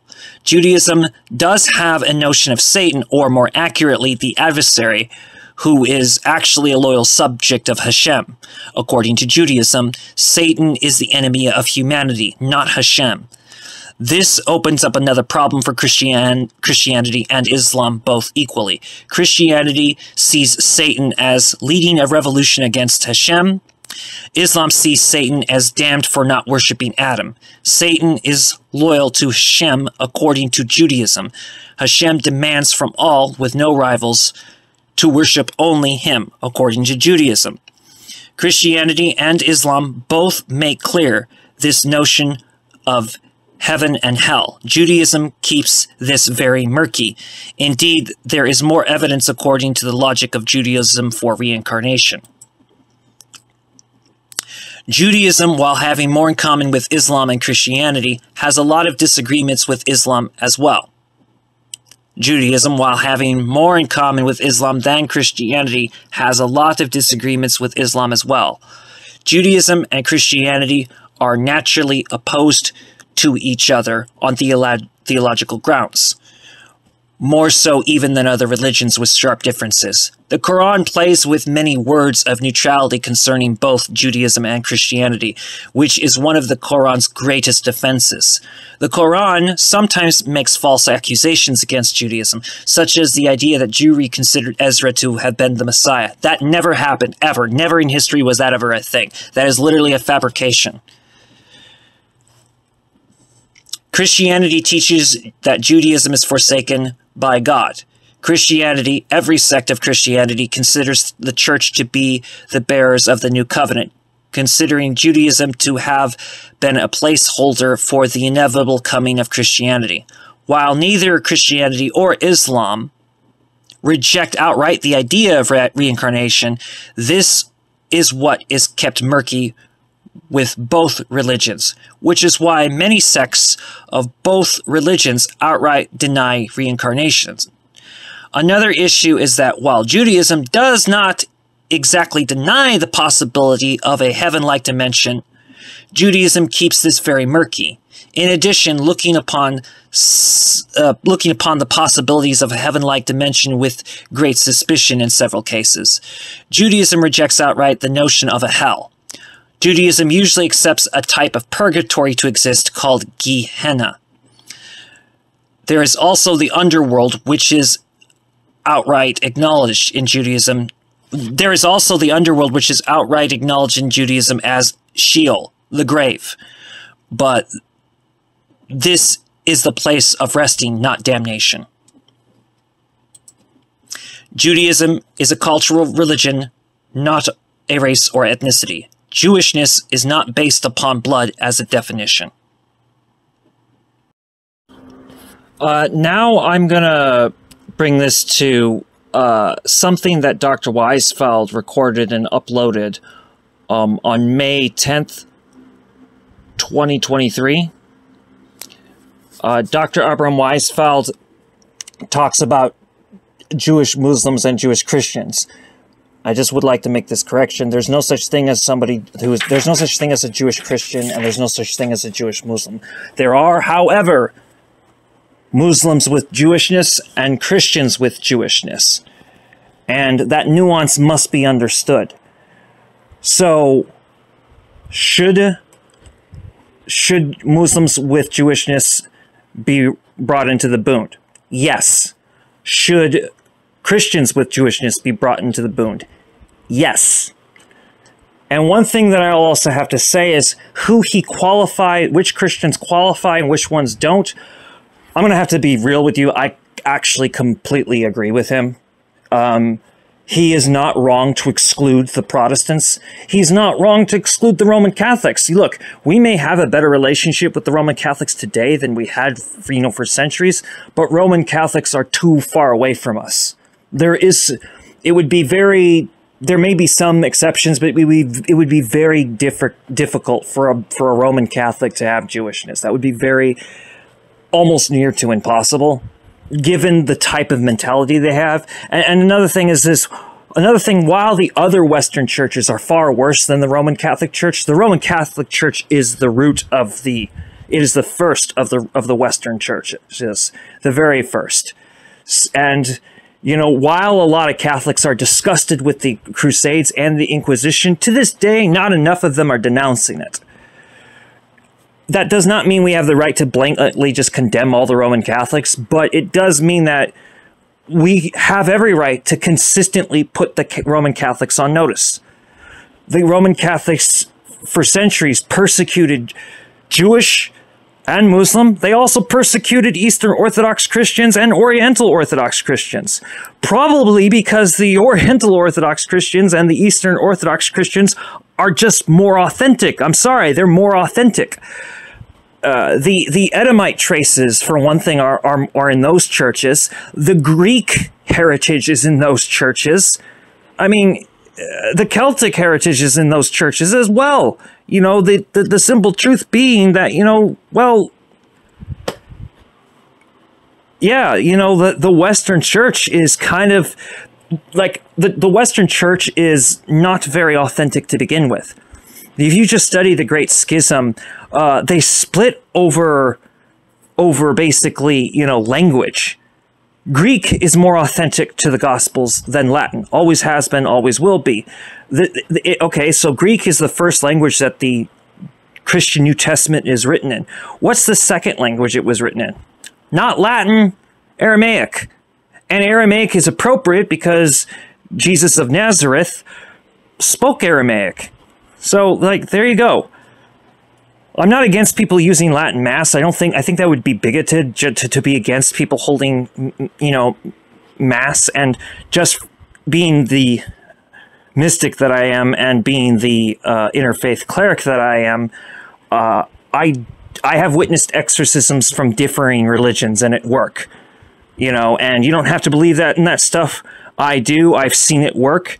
And one thing I definitely have seen work is that in Catholic exorcisms, Latin is very effective. Some people would say that's because demons speak Latin. Okay, that's a matter of opinion. But regardless, who he identifies basically as having Jewishness and not having Jewishness, he's actually spot on. The particular Christians he selects, he's spot on with that, actually. So blanketly, he recognizes, the Muslims, and some would be like, well, why is he selected with the Christians? Because not just him, we all have to be selective with the Christians. Okay? There is always going to be some sort of antagonism between Jewish and Christian because theologically speaking, we're just that different. However, that was never an impediment to coexistence for us. The lack of coexistence, the actual strife, literal strife, and abuse was between the Western Church and the Jewish people. The Western Church is just chauvinistic, jealous of the Eastern Church, jealous of the Muslims, jealous of the Jewish people. And, anybody who disagrees with what I'm saying, it's not a matter of opinion. I'm just telling the truth, and a lot of you fuckers just don't like it. I try not to say too many cuss words on this channel, because I try to leave my trash mouthing for my personal channel, and this is not my personal channel. This is a channel for everyone. This is the newspaper channel of Bundists, basically. And so, like, I will try, because I just said a swear word, and I'm trying not to do that here that much. But like, I'm also trying not to restrict my personality. So like, I'm still looking for the balance. But I hope that if I've gotten better, I really hope I have. You know, please leave comments below. Give your thoughts about everything. This video became necessary because a person left a comment on one of the earliest videos of this channel, which it's basically a Bundist song that's played, and the person says that he's not Jewish at all, but he's ethnically part Jewish or ethnically Jewish. I forget which it is, but like he. You're not Jewish then, because there's no ethnicity to being Jewish. You might have Jewishness, though, and that should be stated. You're not ethnically Jewish. There's no such thing as ethnic Judaism. There's no such thing as Jewish ethnicity. It doesn't exist. There's just ethnicities that are predominantly Jewish. Jewish is not an ethnicity. Jewish is a culture, Jewish is a religion, but Jewish is not, I repeat, not an ethnicity. That's why the term half Jewish is quite literally Judophobic anti-Semitism. It is. You know, this ethnicizing and racializing that people have in their head about Jewish people needs to stop. And you know, when ignorant Jewish people who haven't been properly brought up reinforce it, it only gets worse. So anyway, this is probably going to be one of the most important presentations that I provide for this channel for a while. I mean, there will be others, but those other videos are taking a long time to actually make, and I do apologize for them, because there are things that I promised on this very channel that I will keep those promises, but for it to come out as crisp and as clear as I need it to be, I can't rush those. I didn't need to rush this video, I just needed to be precise with it. So again, what you're about to see was uploaded on May 10th, 2023.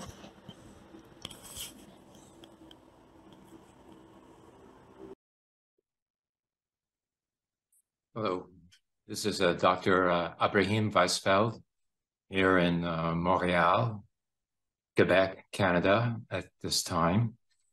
And I have two issues which I wish to present to you in terms of my reflections, considerations, and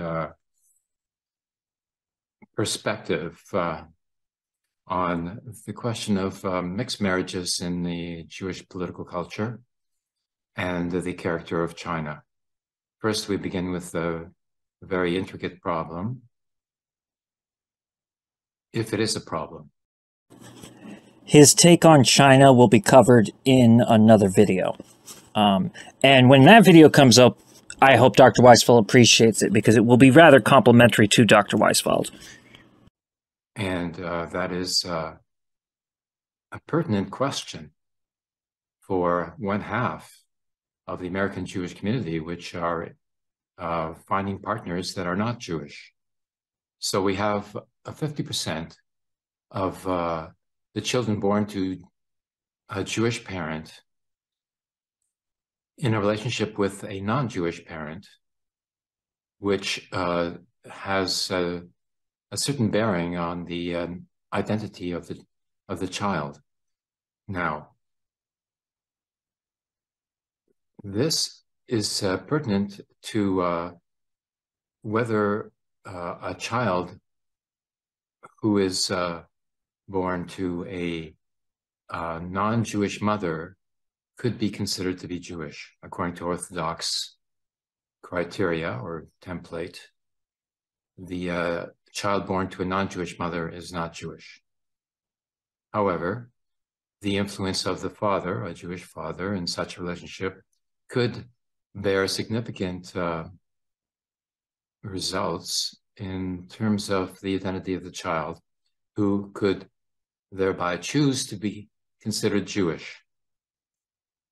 So this is a matter that is a combination of a criteria, the Orthodox criteria of the mother required to be Jewish for the child to be considered Jewish, and the identity of the child themselves, whether or not they would consider themselves to be Jewish.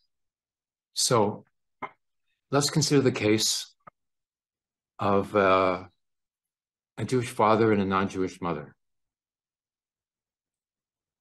There, the child could very well have been brought up by the father, more so than the mother, if the father had primary custody of the child in case of a fracture in the relationship. So the criteria of a Jewish Orthodox mother, it doesn't necessarily apply in such circumstance. So the identity of the child themselves becomes predominant, becomes more important than whether or not the child's mother was Jewish to begin with. And even if the child was raised by a Jewish mother, perhaps the child doesn't wish to be considered to be Jewish, even though, of course, any person having one grandparent who was Jewish would have been considered Jewish by the Nazi extermination campaign as determined by the Zionist State conference. This is an individualist position not grounded in any authentic criteria. However, and this is very important, however, what Dr. Weisfeld is actually describing is not someone Jewish. He's describing someone with Jewishness. Now, this case of Jewishness should have accelerated Orthodox conversion. To understand how to do that, please look forward to the two channels which have been made. They have no content yet, but one is called Revolutionary Orthodox Judaism and another is called Revolutionary Judaism. With Revolutionary Orthodox Judaism, there's something called psychosemitic Orthodox conversion, which these things will be covered on the channel Revolutionary Orthodox Judaism. I know of a person who is interested in converting this way. He already considers himself Jewish, and, you know, this is why we say ger bar ger, which means a convert who converts. And so one of the things that can, at the same time, and it may sound like I'm about to contradict myself, but I'm not, I'm just explaining the layers here. What Dr. Weisfeld is mentioning as being Jewish, which wouldn't really count as Jewish, it would just count as Jewishness, is higher Jewishness, because in that sense, the parental figure who is a father who raises the child to be Jewish, this, like I said, this should actually accelerate. There should, no other case deserves more of an accelerated conversion.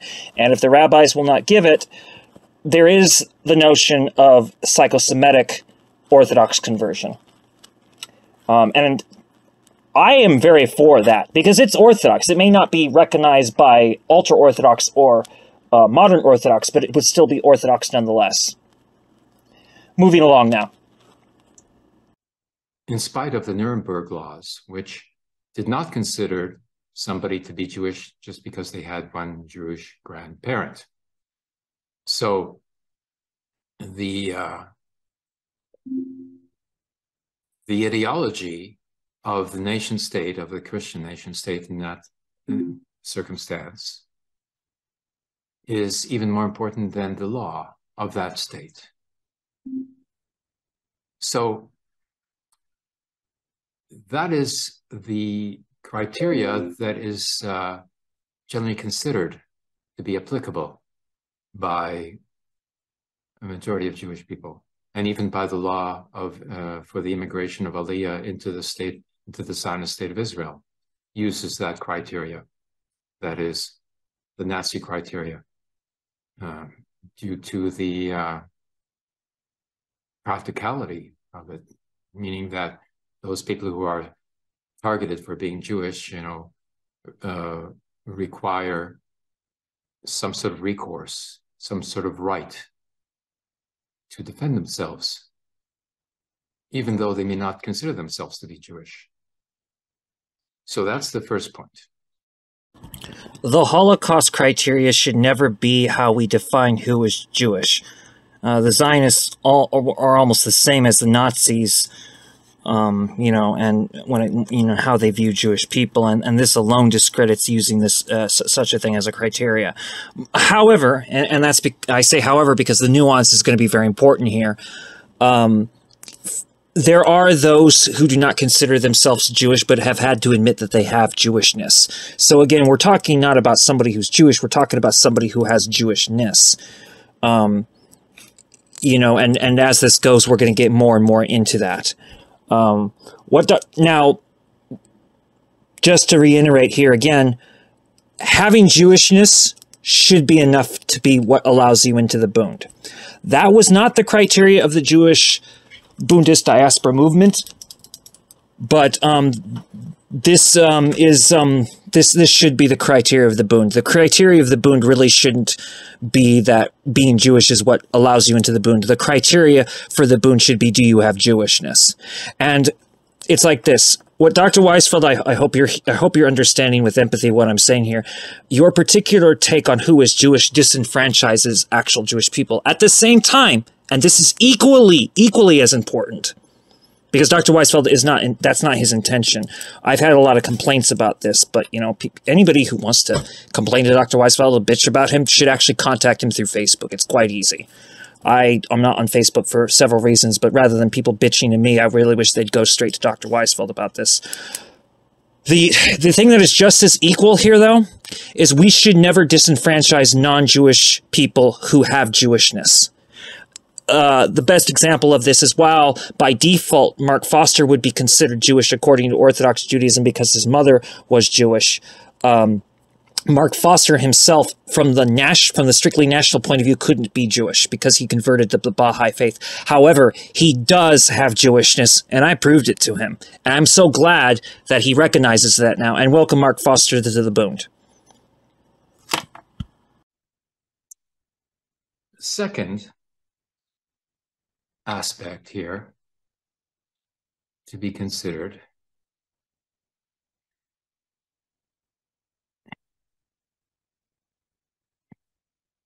is that, what about the case in which a father is Jewish, a mother is Christian, and the child chooses to adopt Islam as a religion? Okay, it's possible. Now, does this disqualify such a person from being Jewish? One has to consider the compatibility of Islam and Judaism. And this we would put into contrast to Christianity, that is Occidental Christianity.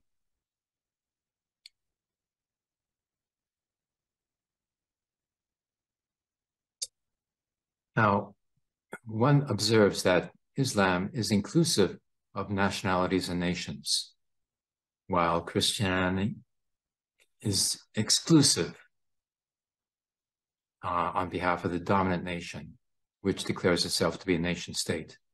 And to be a citizen in that nation state, one is considered to be only a member of the one nation, which has a theocratic character to it as well, as determined, you know, during the Reformation period, when the various European states adopted their own religious churches to identify their national identity as such as Lutheranism in Germany, Calvinism in Netherlands, Anglicanism in England, and the variety of Protestant denominations in the United States of America.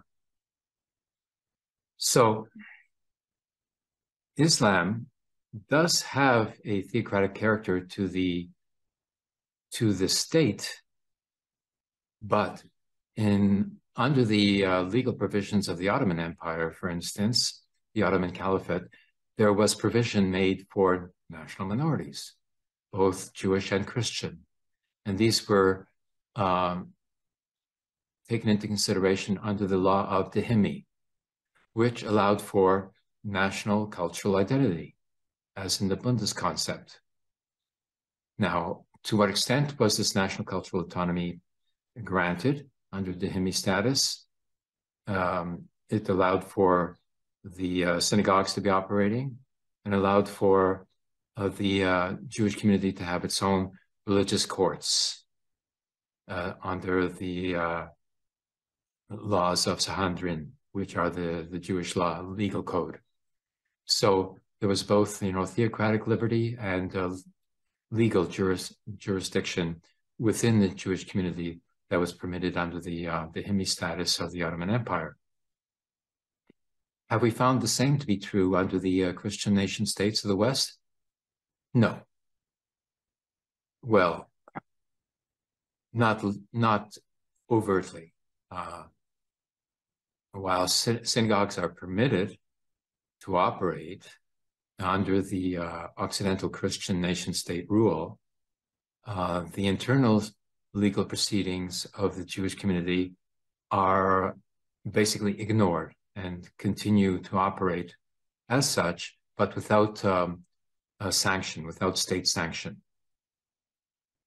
The other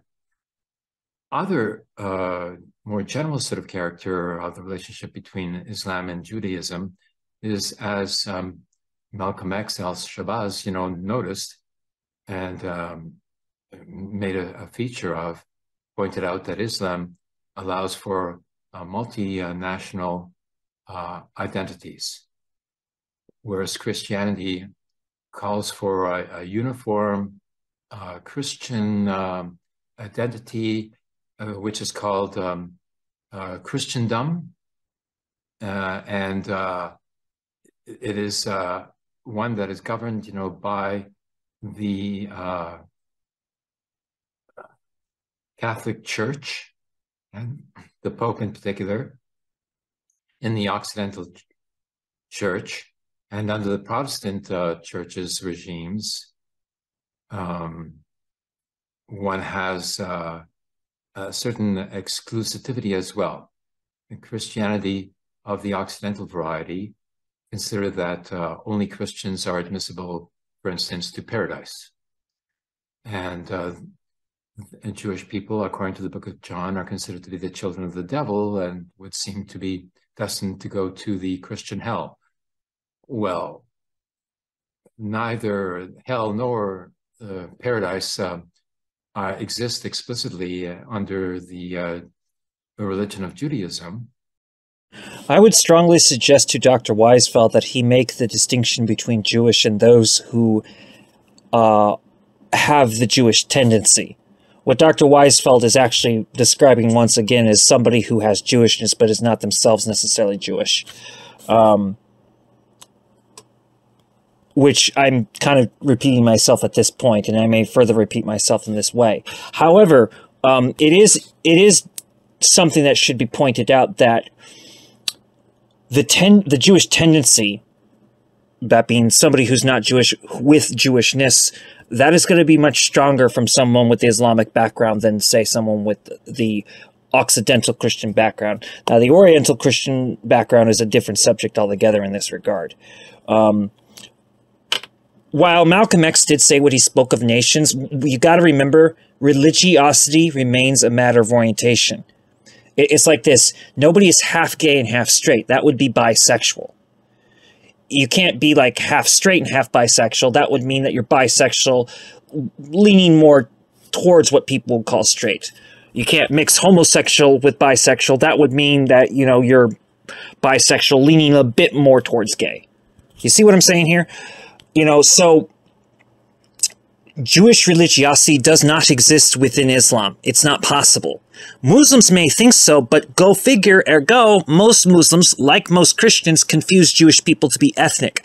Dr. Weisfeld, you are feeding into the ethnic argument, and that's very dangerous. And that is a mistake, though. But and I'm not shutting Dr. Weisfeld down. This is commentary towards what he's saying, because what he's describing is somebody who has Jewishness. And yes, the Jewishness will be stronger coming from a Muslim than like an Occidental Christian.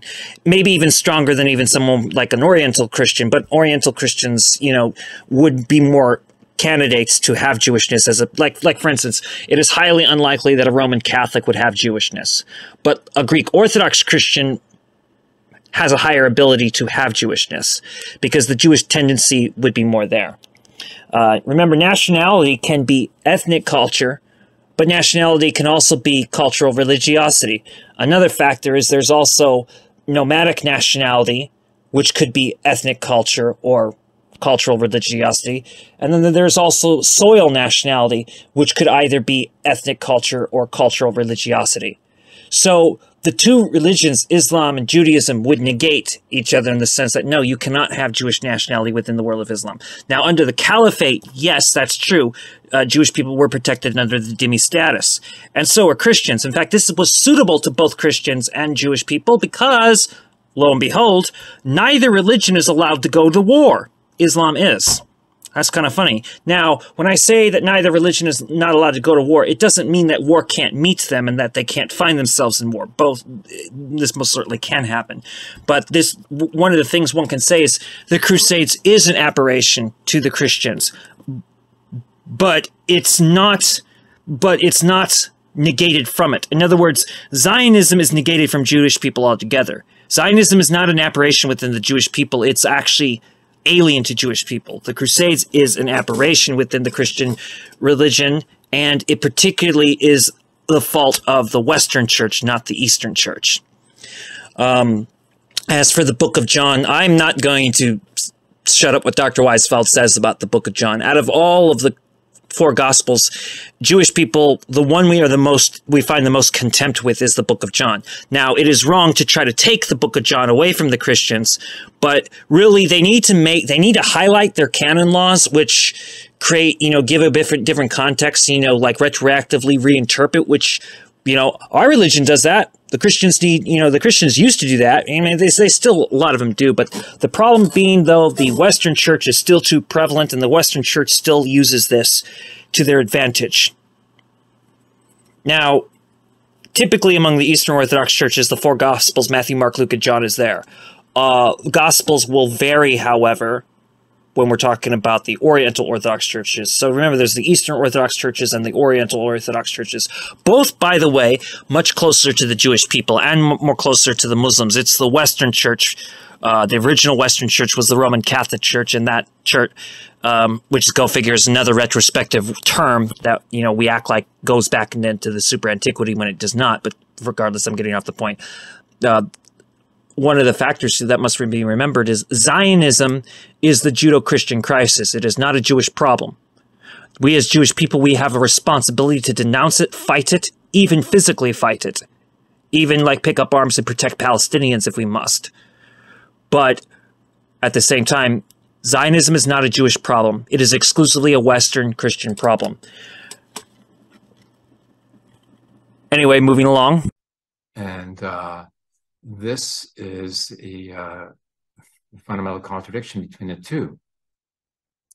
There is also the contradiction between Judaism and Islam in terms of a paradise, but the Muslim paradise is not exclusive to Muslims necessarily, although it could be. So it's getting, to be a bit murky there. But one has to make a distinction between the Oriental theocratic traditions and the Occidental Western Christian denominations. For instance, in the Orient, the Christian denominations do not operate with the same prejudices as the Occidental churches have, and have done so to a great extent. In fact, one takes note of the fact that the Christian church, Catholic Church in Italy, formed a treaty with the Nazi parties called Concordat, which was copied by the German Catholic Church as well, which made a treaty with the Nazi government or Nazi party to allow the Catholics permission to join in the Nazi party without sanction and without condemnation. So this means that the difference between the Occidental and the Oriental Christian churches is qualitative. There's the basic difference between the two because the Oriental Christian churches did not exclude Jewish people and actually gave credence to Judaism as the theocratic, doctrine of origin. in which Christianity derived from, and doesn't make Judaism as a theology that is to be excluded and to be condemned and to be considered a violation in contradiction to Occidental Christianity. Now, in the Middle East, the Crusaders, of course, came in a number of times. You know, the number of crusades that occurred in the Middle Ages was about 10, starting with Charlemagne in France, and then the Templars from Germany, and then the British, you know, did their own sort of version, all of which were sort of primordial colonial initiatives in which they sought to occupy and annex the territories around Jerusalem to be considered a part of the Christendom, and to make its capital there, which was supposedly a precursor to the return of the Christian deity who was called Jesus Christ, and who was originally a Jewish guy with the name of Yehoshua ben Yosef, and who considered himself to be Jewish nonetheless. And one takes note of the fact that the Occidental Catholic Church was founded by Paul, whose original name was not Paul, but Saul, being Jewish, and converted himself to being Christian by some sort of procedure, undetermined and unknown. This is very good because, yes, we do need to make those distinctions between the Occidental Western churches and the Oriental Eastern churches. But actually, it wouldn't have been Yeshua ben Yosef. It would have been Yeshua bar Yosef because of the use of Aramaic. No big deal there. But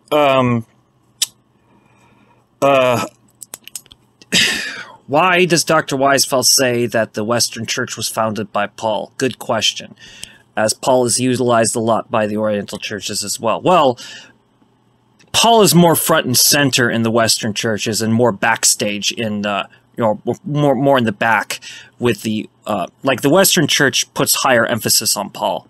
Technically, the Catholic Church is supposedly have been founded by St. Peter, according to tradition, and the Pope was originally not the Pope, but the Bishop of Rome.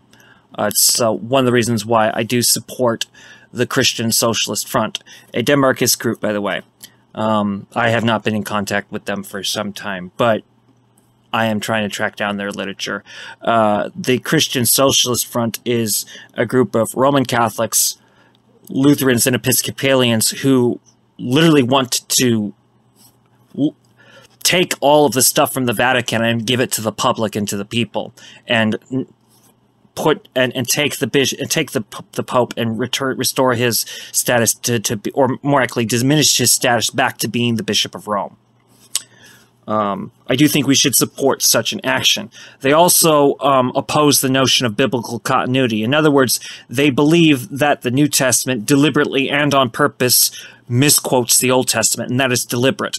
And that concept of typology and all that stuff is something I'm not going to get into in this video. But I think this part of the video is probably the most charming from Dr. Weisfeld, actually. So,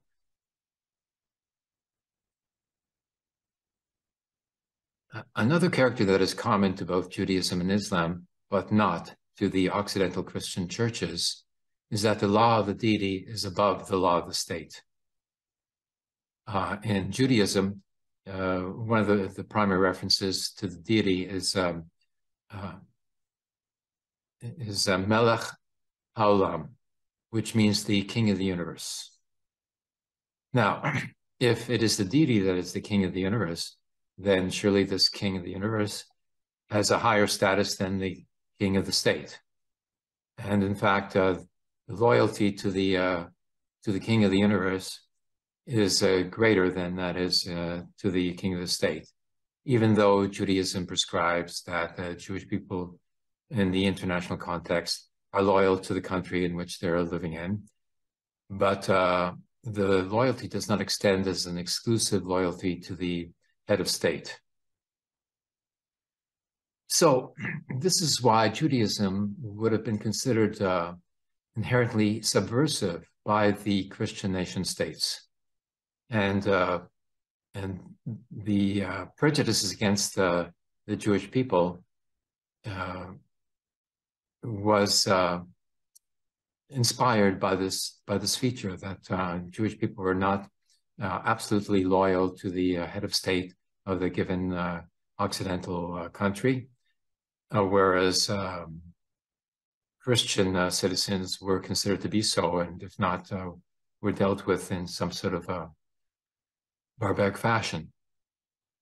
So the anti-Semitic propaganda that developed initially by the Christian nation states, by Christianity, first by the Christian churches, and then by the Christian nation state, became the source of the anti-Semitic propaganda of the time, so that Jewish people were considered to be disloyal to the Christian deity, and therefore suspected of being disloyal to the country in which they were living in, even though they had pledged their fidelity, and therefore were considered to be, like in the Dreyfus case, suspect of being traitors to the country in which they were living. And this was sort of amplified as a accusation or a threat by the fact, according to the fact that many Jewish families, of course, were multinational. Part of the family would be living in France or in Germany or Britain, and therefore their loyalty to the country in which they were resident was suspect because they may or may not have had relations in another country, whereas the Christians of the given country were not equipped with a family in that manner. So this is part of the problem.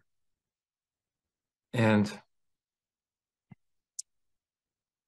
it doesn't end there.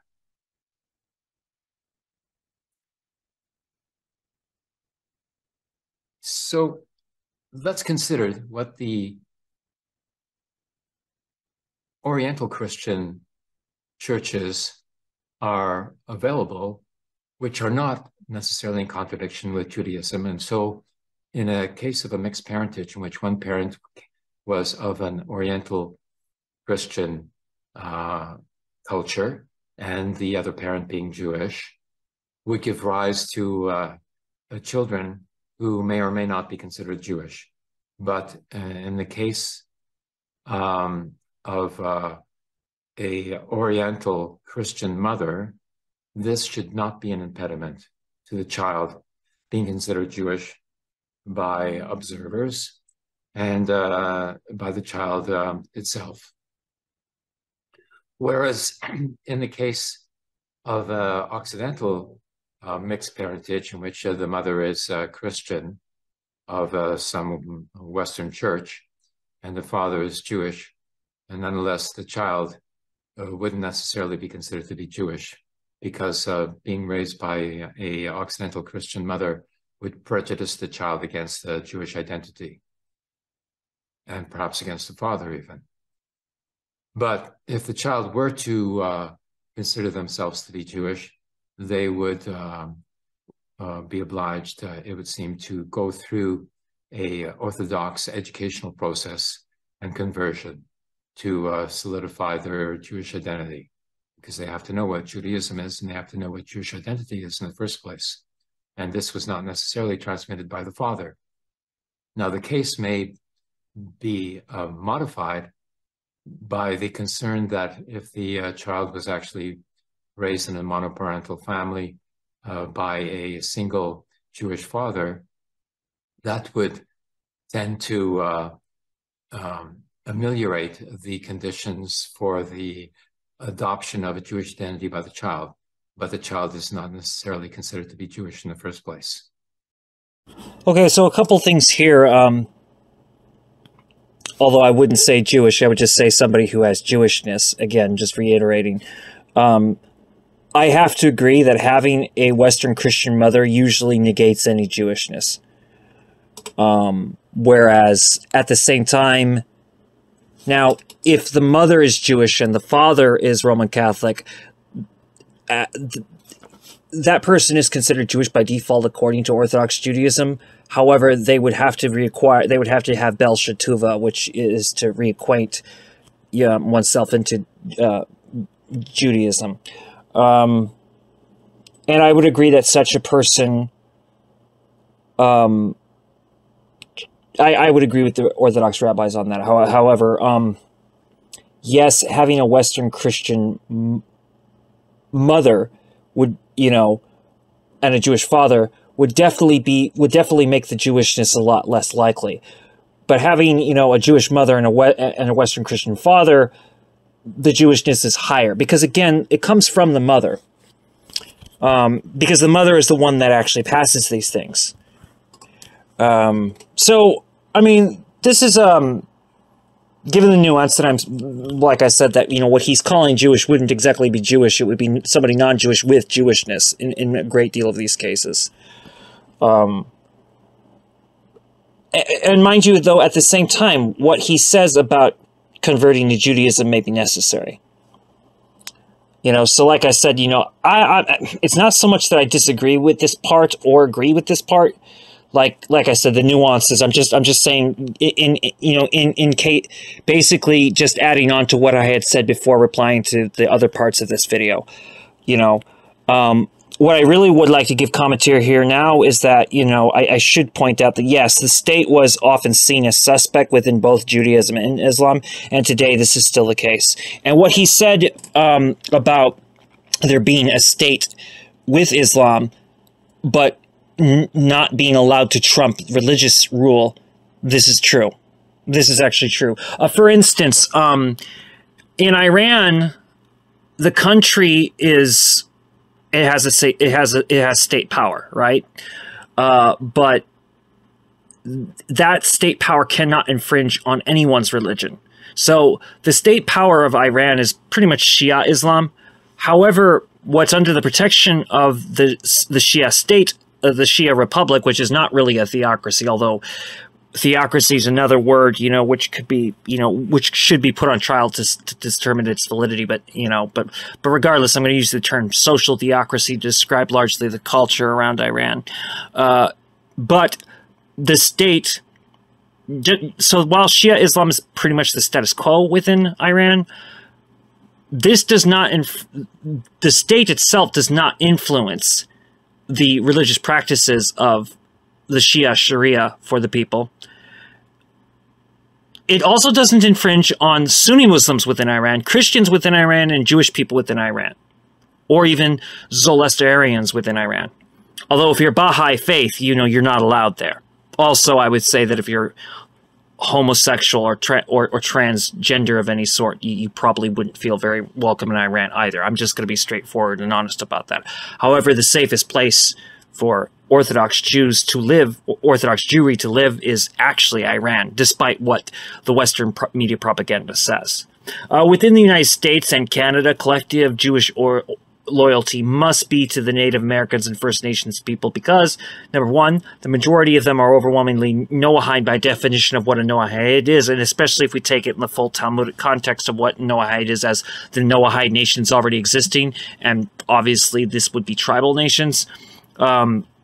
Yes, First Nations people and Native Americans would be Noahide, and our loyalty should be to them for the two reasons that they are Noahide, and also because their indigenousness is related to the Palestinian indigenousness. These things are interconnected with one another.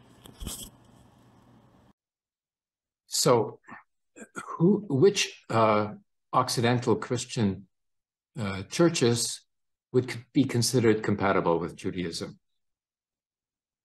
We would consider the Byzantine Church, Byzantine Christian Church of the Orient, to be compatible with Judaism. We should consider the Assyrian Christian culture to be compatible with the Judaic culture. We should consider the Armenian church and culture to be compatible with the Judaic and Christian identity. And in the West, in the Occidental Christian churches, there is one exception that we should take note of as well that is compatible with the Judaic culture, because it is a national culture at the same time that it is a theocratic culture, and that is the Black Baptist churches of the United States of America, which are subject to the apartheid regime of the United States, which is an apartheid state. And such churches are exclusively of the Black nation and therefore have a different character to them and are not considered to be part of Christendom, and are compatible with a Jewish heritage. And in a mixed family of that nature, the children can be considered to be both Judaic and Black Baptist, for that matter, depending on their orientation and their choice. So that's, how complicated it can get, and is a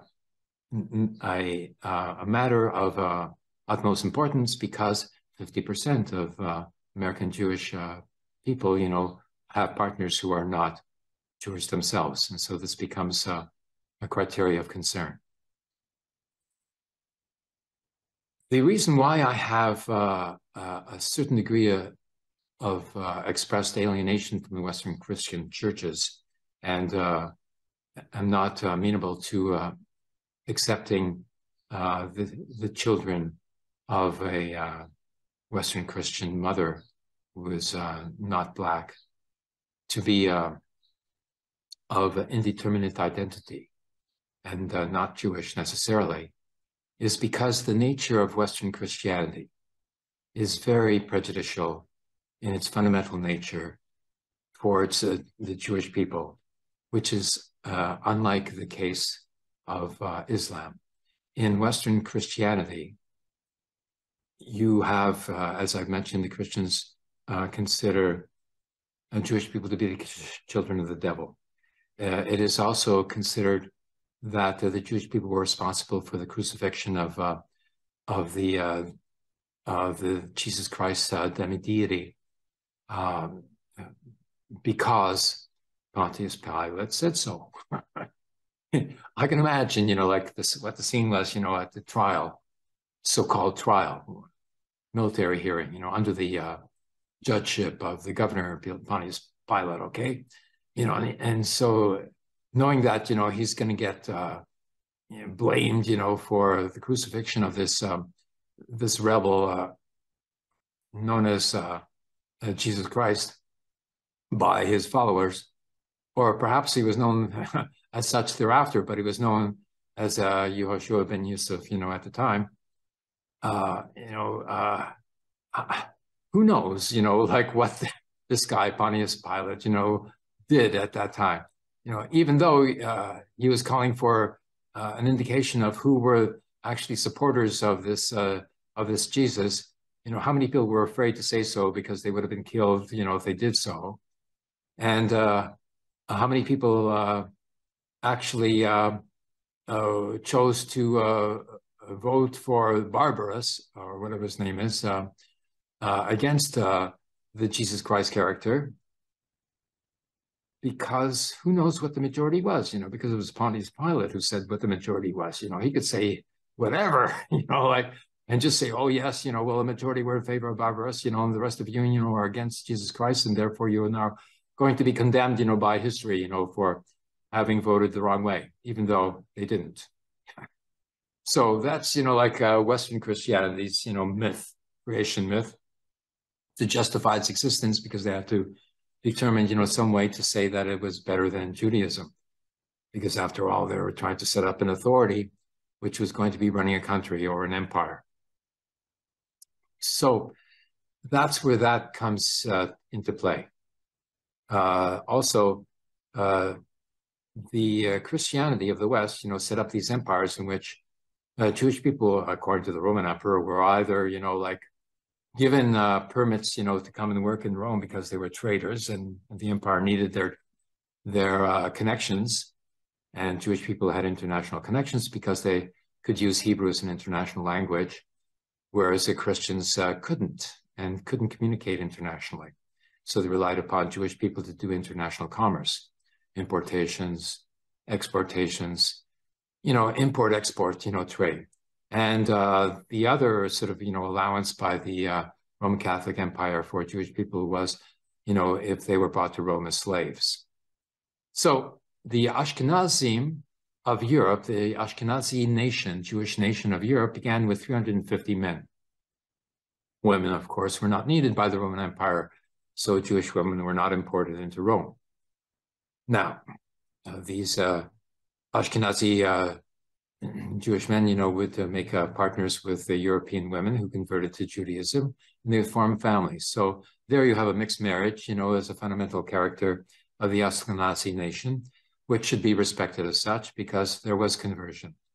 How and why and how such conversion was accomplished is another matter, but nonetheless, there it is. So the Ashkenazi nation is a mixed nation in which the maternal DNA is European, yes, as some people like to point out, but the other half of the glass, which is half empty and half full, is, a paternal DNA, which is Semitic.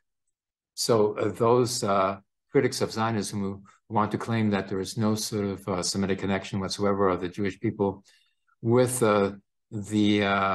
Palestine and use that as an argument to defeat Zionism fail, because there is a connection, even a genetic Semitic connection of the Ashkenazim, with the Semitic origins of the Jewish people. And those critics like Shlomo Sands and Moshe Makover and even Gilad Altsman, they all sort of, ignore the fact that, at least half of the Jewish people are Arabic and come from the Orient, originally, were Semitic. And a certain significant proportion may have been converts from the Berber tribes of North Africa in the Maghreb. But nonetheless, they have this connection with the Semitic origins of the Jewish people. So we have to say that the Ashkenazim are Jewish in spite of the fact that they come from mixed marriages. So mixed marriages do not necessarily disqualify a person from being considered Jewish. It depends on their circumstances and the criteria. So that's the first question, the question of what is the national identity of children of mixed marriages and partnerships between a Jewish person and a non-Jewish person. So there are a significant number of Jewish people in the United States who are of mixed marriages between Jewish people, most likely of Ashkenazi origin, and the Black nation, because Jewish people in the Black nation were much closer than they were with the Christian political culture of the United States. And these people, children, of course, would be considered to be Jewish because of the compatibility of the Black church and the Jewish political culture and Judaism, and because one parent in such a case would be sufficient to transmit the national identity of being Jewish, to the child. And I believe that the child as well would choose to be considered to be Jewish and Black at the same time.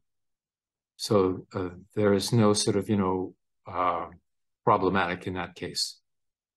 In the other cases, there would be a problematic to be considered. Christianity, Western Christianity, is the problem and not the exclusivity of Judaism per se, because Christianity in the Western tradition has excluded Judaism, has excluded the Jewish people, and not considered the Jewish people to have any rights. For instance, even Cromwell in Britain in 1640 even allowing for the return of the Jewish people after 385 years of exclusion since the King Edward of Great Britain expelled the Jewish people in 1490, to be followed by the Spanish expulsion of the Jewish people in 1492. So the Anglican Church considered that the Jewish people could be allowed back into Britain, but should be converted to Anglicanism and should be sent to Palestine to colonize it on behalf of the British Empire, and so be considered sort of a Jewish Anglicans who are setting up, a colony of the British Empire in the Levant, around Jerusalem, in order to justify the Anglican nation state that was set up by Cromwell in England, which was later reestablished as a monarchy, and with that monarch being the head of the Anglican Church and the head of the British state at the same time. So you saw Prince Charles III being crowned by the patriarch of the Anglican Church, and of course being obliged to swear fidelity to the Anglican Church, and supposedly, to British civil society, to which he pledged to serve. But I doubt that he will. Nonetheless, this exclusion of the Jewish people by Protestantism, which has set up, each on their own behalf, the nation state to which the nation pledges fidelity, is naturally exclusive of the Jewish people. And so Jewish people were not allowed to have national identity. And during the French Revolution, there was one revolutionary Republican who got up in the parliament of the time to declare that, all individual rights for Jewish people, but no national rights whatsoever.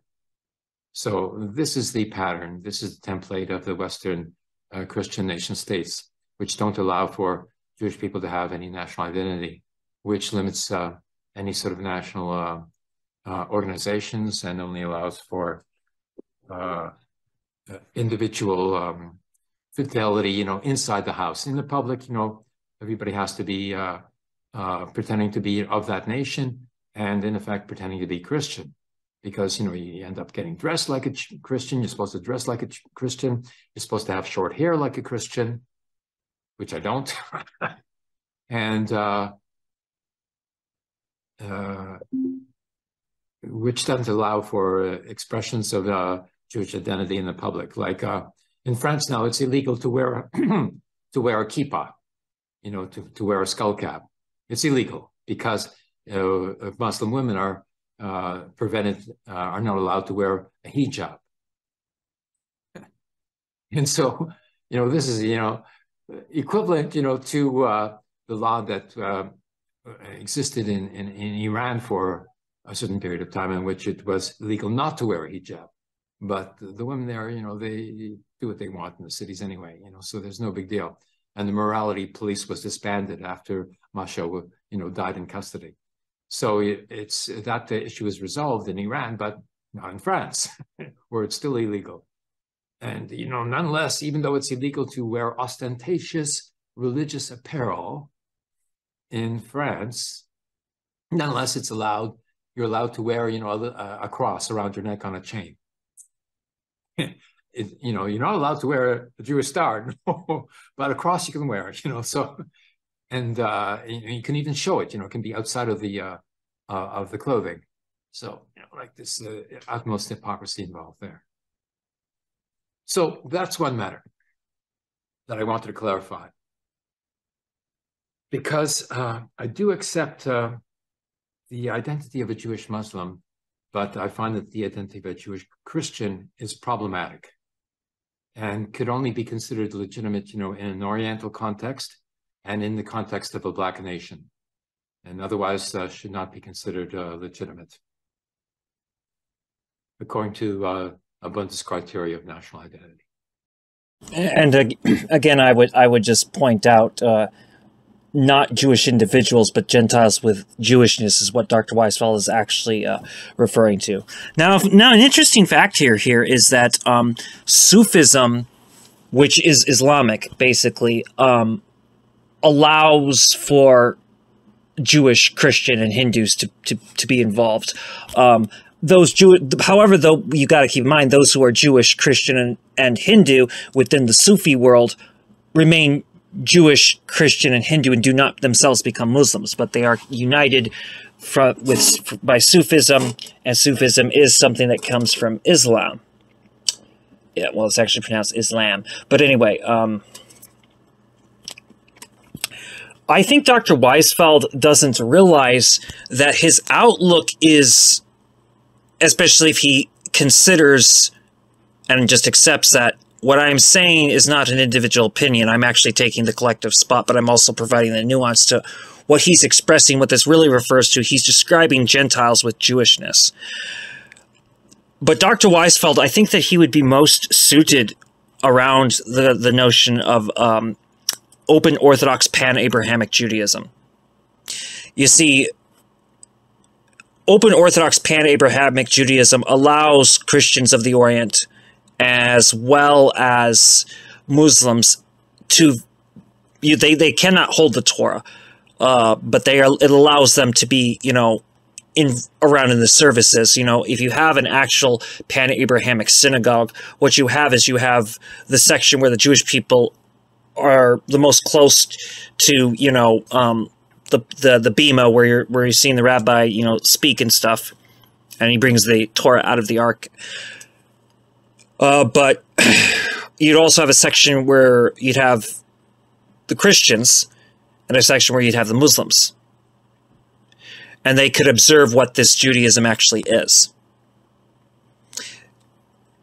And this would be for, primarily for Muslims and Christians who are directly related to Jewish people.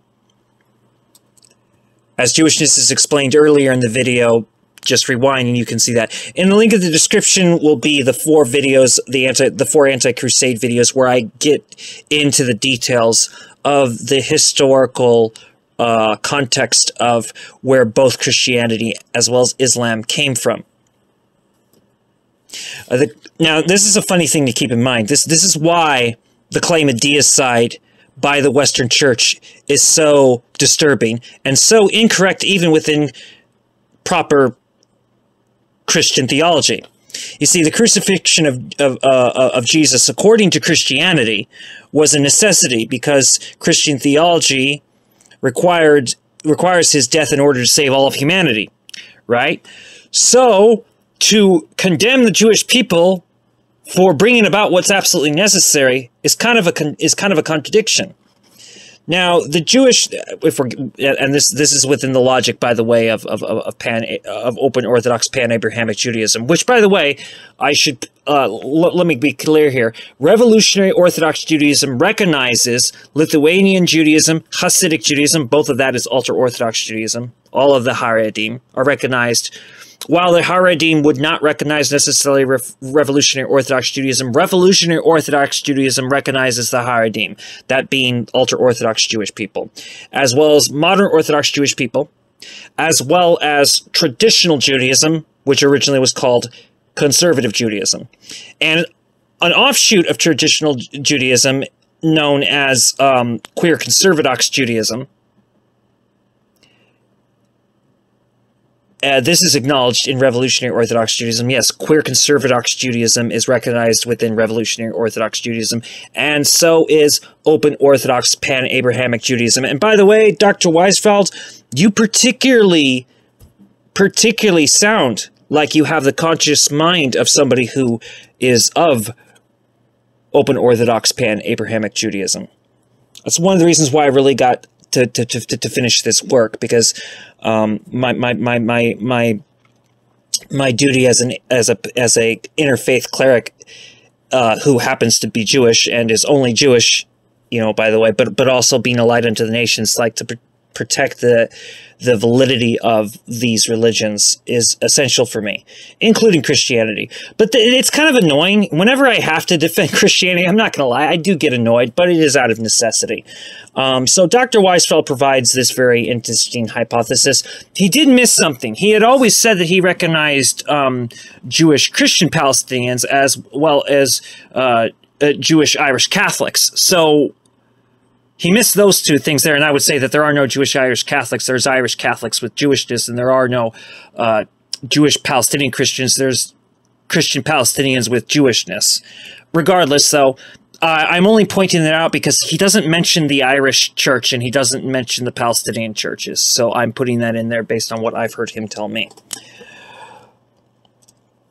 By the way, the Ashkenazi, by definition, are the tribe of Judah because the tribal lineage comes from the father.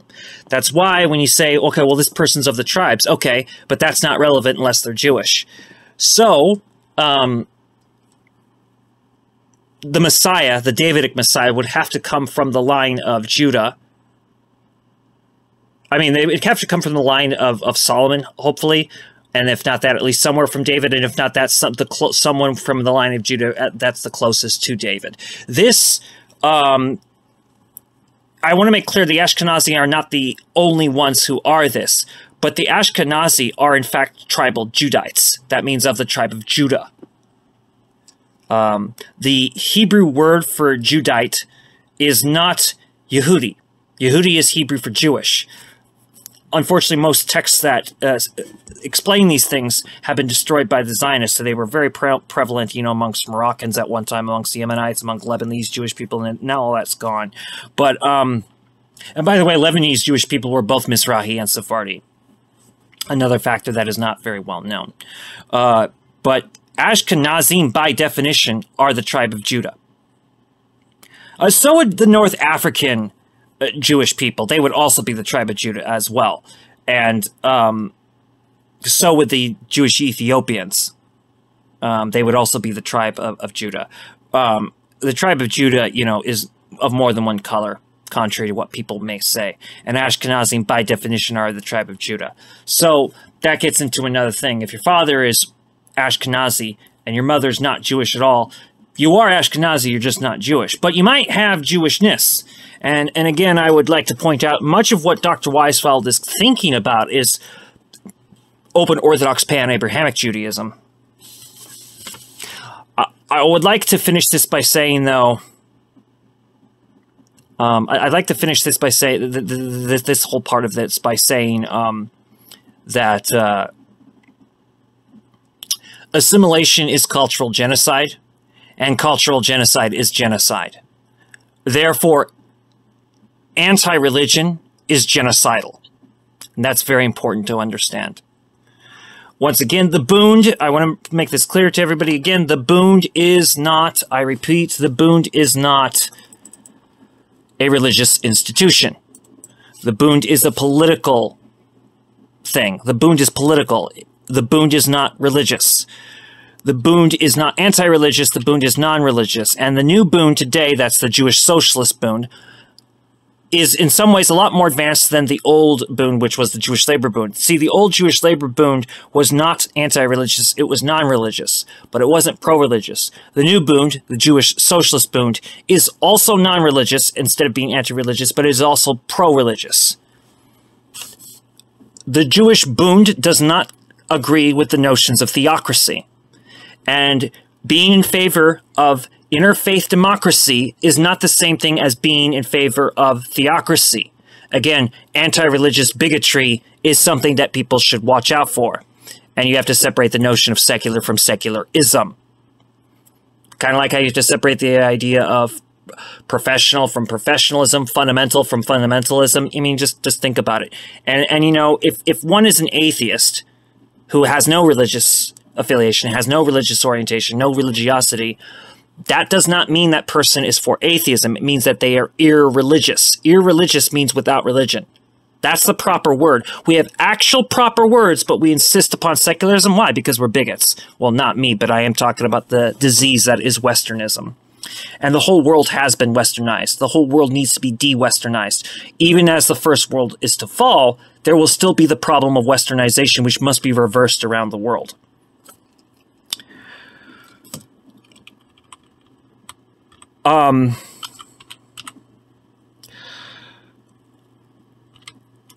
I want to turn this to a video by Mark Foster as a perfect example of what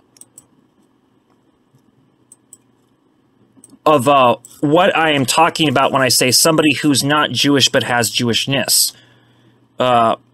Mark Foster, for the research, I think, of dialectical realism, I think that's what it is. He did a video, which I'm going to end this video on. Let me pull up the date. So because, you know, Dr. Weisfeld, you know, was one of the people that, well, he was the one that said, you know, I should, unless it's not possible, I should provide the dates for such videos. And I intend to do so right now. Let me, because I have this on my computer, the desktop. I have this on the computer desktop, the date. This video, which is now about to play by Mark Foster, was published on YouTube on March 3rd, 2024. And Mark Foster, while he would be considered Jewish by default, the national consciousness of Jewish people is not as concerned with Jewish by default. So yes, he has a Jewish mother, so therefore Orthodox Judaism would consider him a Jewish by default. But the Orthodox Judaism, rightfully so, would want somebody Jewish by default to have Bel Teshuvah, so that they're reintegrated back into their own people. However, being that the Bund is not political, we are not going to condemn people that converted to other religions. So Mark Foster, in proper Jewish national definition, could not be Jewish, and he rightfully does not disenfranchise us by calling himself Jewish. But he does have Jewishness, and I'm proud to say that I'm the one that convinced him of this.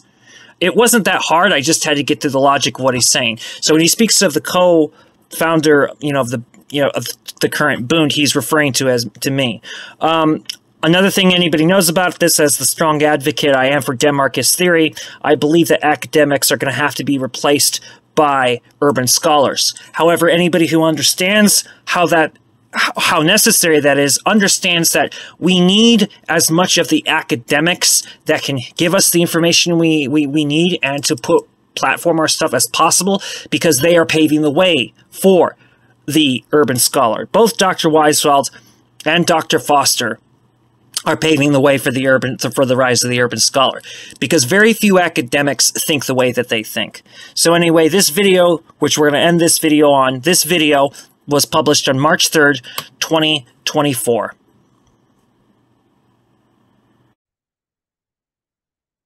Hi folks, this is Mark by Mark A. Foster, PhD, for the Institute for Dialectical Metarealism. I may get a call at any moment, fair warning. I just joined or rejoined or something like that, the Bund community. And I had to ask a few questions before I joined it to make sure that I was successful in doing that. Here's basically what I asked. Since I am from an Ashkenazi Jewish background on both sides of my family, my parents came to the U.S. at the turn of the 20th century. My father was born in 1919. My mother was born in 1925, and I was born in February of 1956. Yes, I just turned 68? How is that even possible? Life goes fast. Okay, anyway. So that's the first thing.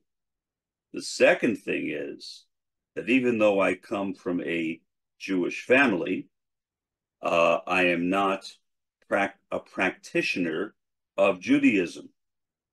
I do not follow any of the major movements or even minor movements in Judaism. I'm not an Orthodox Jew. I am not a Hasidic Jew, which is basically a type of Orthodoxy. I am not a traditionalist Jew, sometimes called conservadox. I am not a conservative Jew, a Reform Jew, a Reconstructionist Jew, or a member of the Jewish Renewal Movement. I'm sure there are other branches of Judaism as well, but those are the ones that I am familiar with. And so the person I spoke with, who was one of the organizers of the Bund movement online, asked me a series of questions. The main question, at least what I think was the main question, is, do I believe in Tikkun HaOlam? Tikkun HaOlam is a Hebrew term. It means repairing the world, or to repair the world.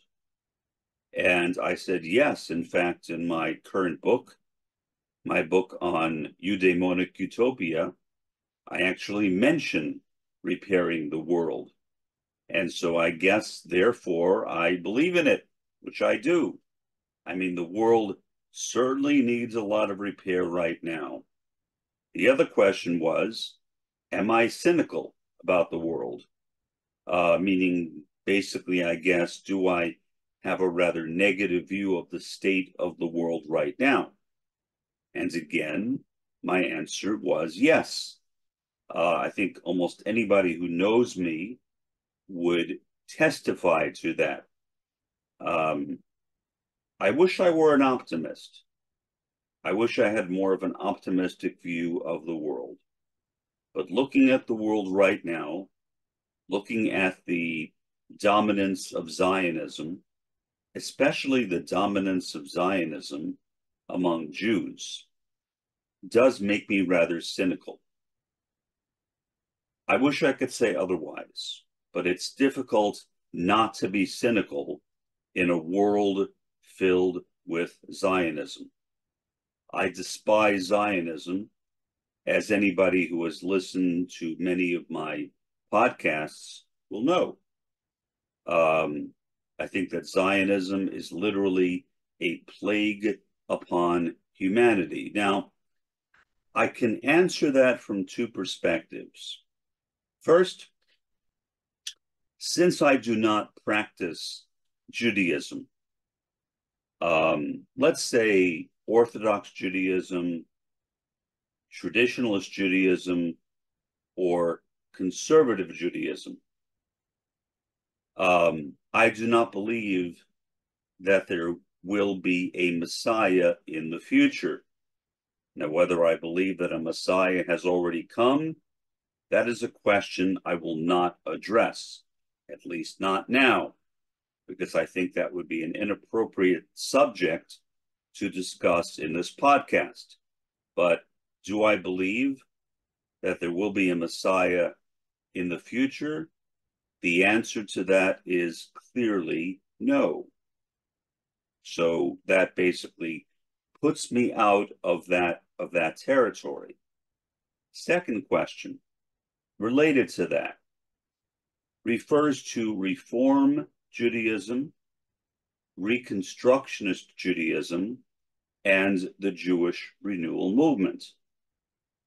Those movements, or I should say members of those movements, generally believe that there will not be a Messiah, but rather a messianic age.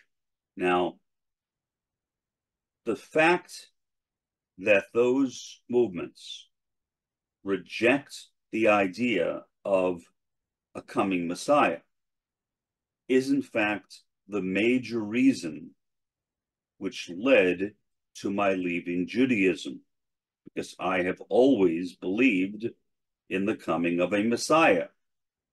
On the other hand, I am not what most people would call a practicing Jew. Namely, I am not Orthodox, I am not Hasidic, I am not traditionalist, and I am not conservative. I was bar mitzvahed, I believe, and I'm And I say I believe because I really don't know this with any degree of certainty, but I believe in a Reform Jewish Hebrew school. I believe that is true, although I might be wrong. And the Hebrew school I went to was Reform, I think. The community center or temple I was bar mitzvahed in was again Reform, I think. And I've never liked the idea that is held by those movements, again, conservative, Reform, Reconstructionist, and Jewish renewal, of a messianic age. I have always wanted a Messiah.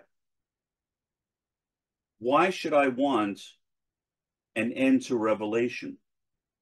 That idea never appealed to me. For me, the point of being Jewish is a succession of prophets.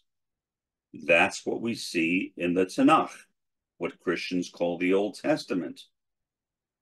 So that really kind of turned me off. Even Christianity, for that matter, and I've never been a Christian, would turn me off for a similar reason, because Christians likewise do not believe in a succession of prophets following Jesus. Now, some Christians do believe in a future Messiah, and some do not. So again, I get caught up in this quagmire. Whenever I try to resolve this issue, I cannot resolve it, and I have tried many times, but I have been unsuccessful each time I have attempted it.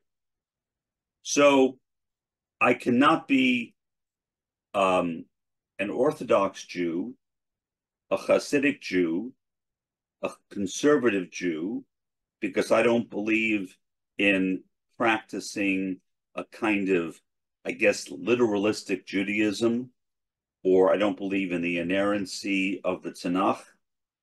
I don't believe in Talmudic Judaism. If anything, I believe in an open Talmud or an open Torah, that the Tanakh should be continually subject to revision. And I still believe that. I believed it before. I believed it when I was a kid. And yet that is not found in conservative, Hasidic, or traditionalist Judaism at all. There's no concept of an open Tanakh or an open Talmud.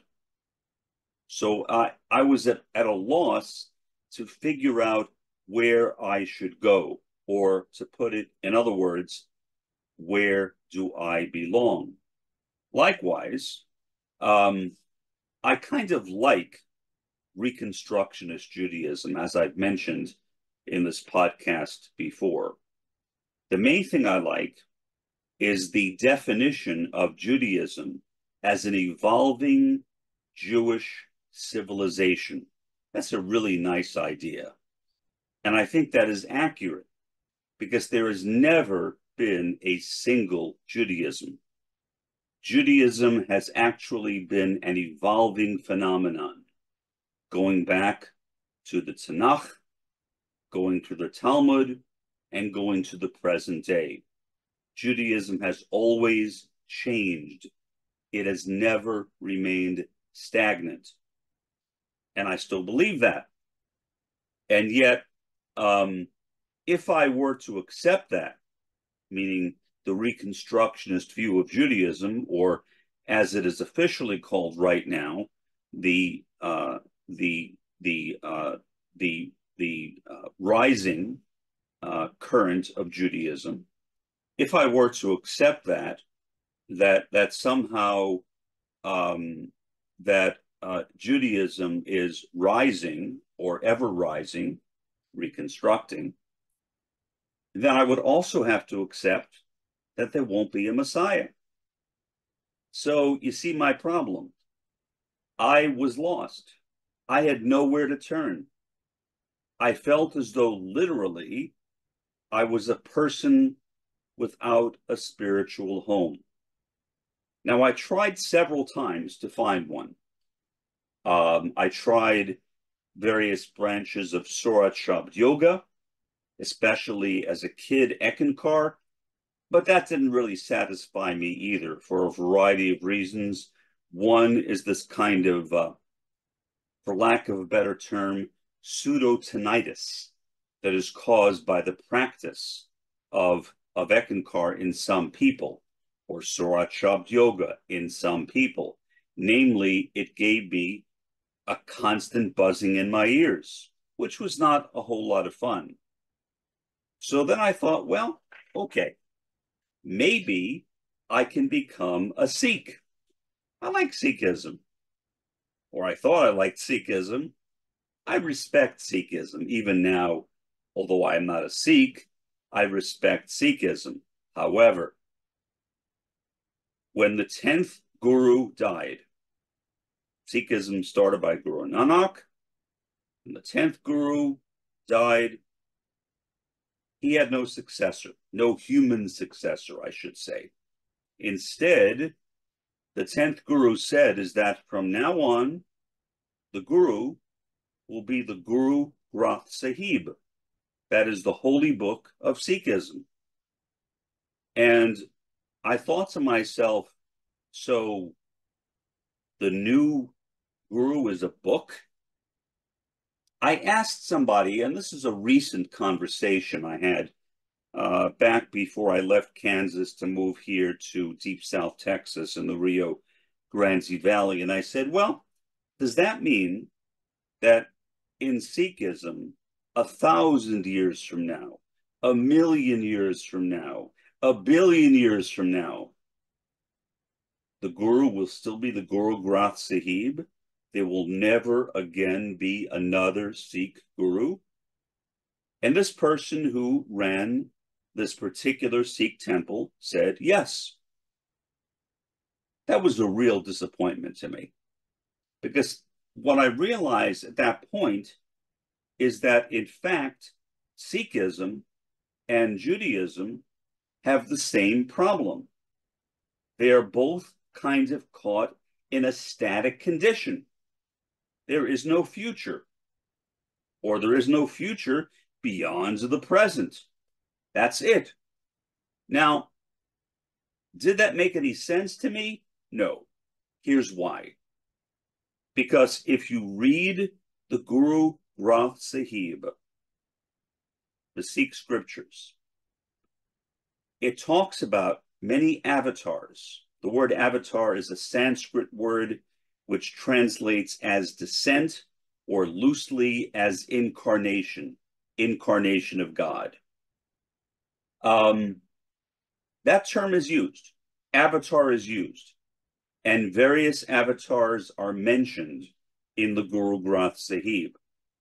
So I thought, well, if there were avatars in the past,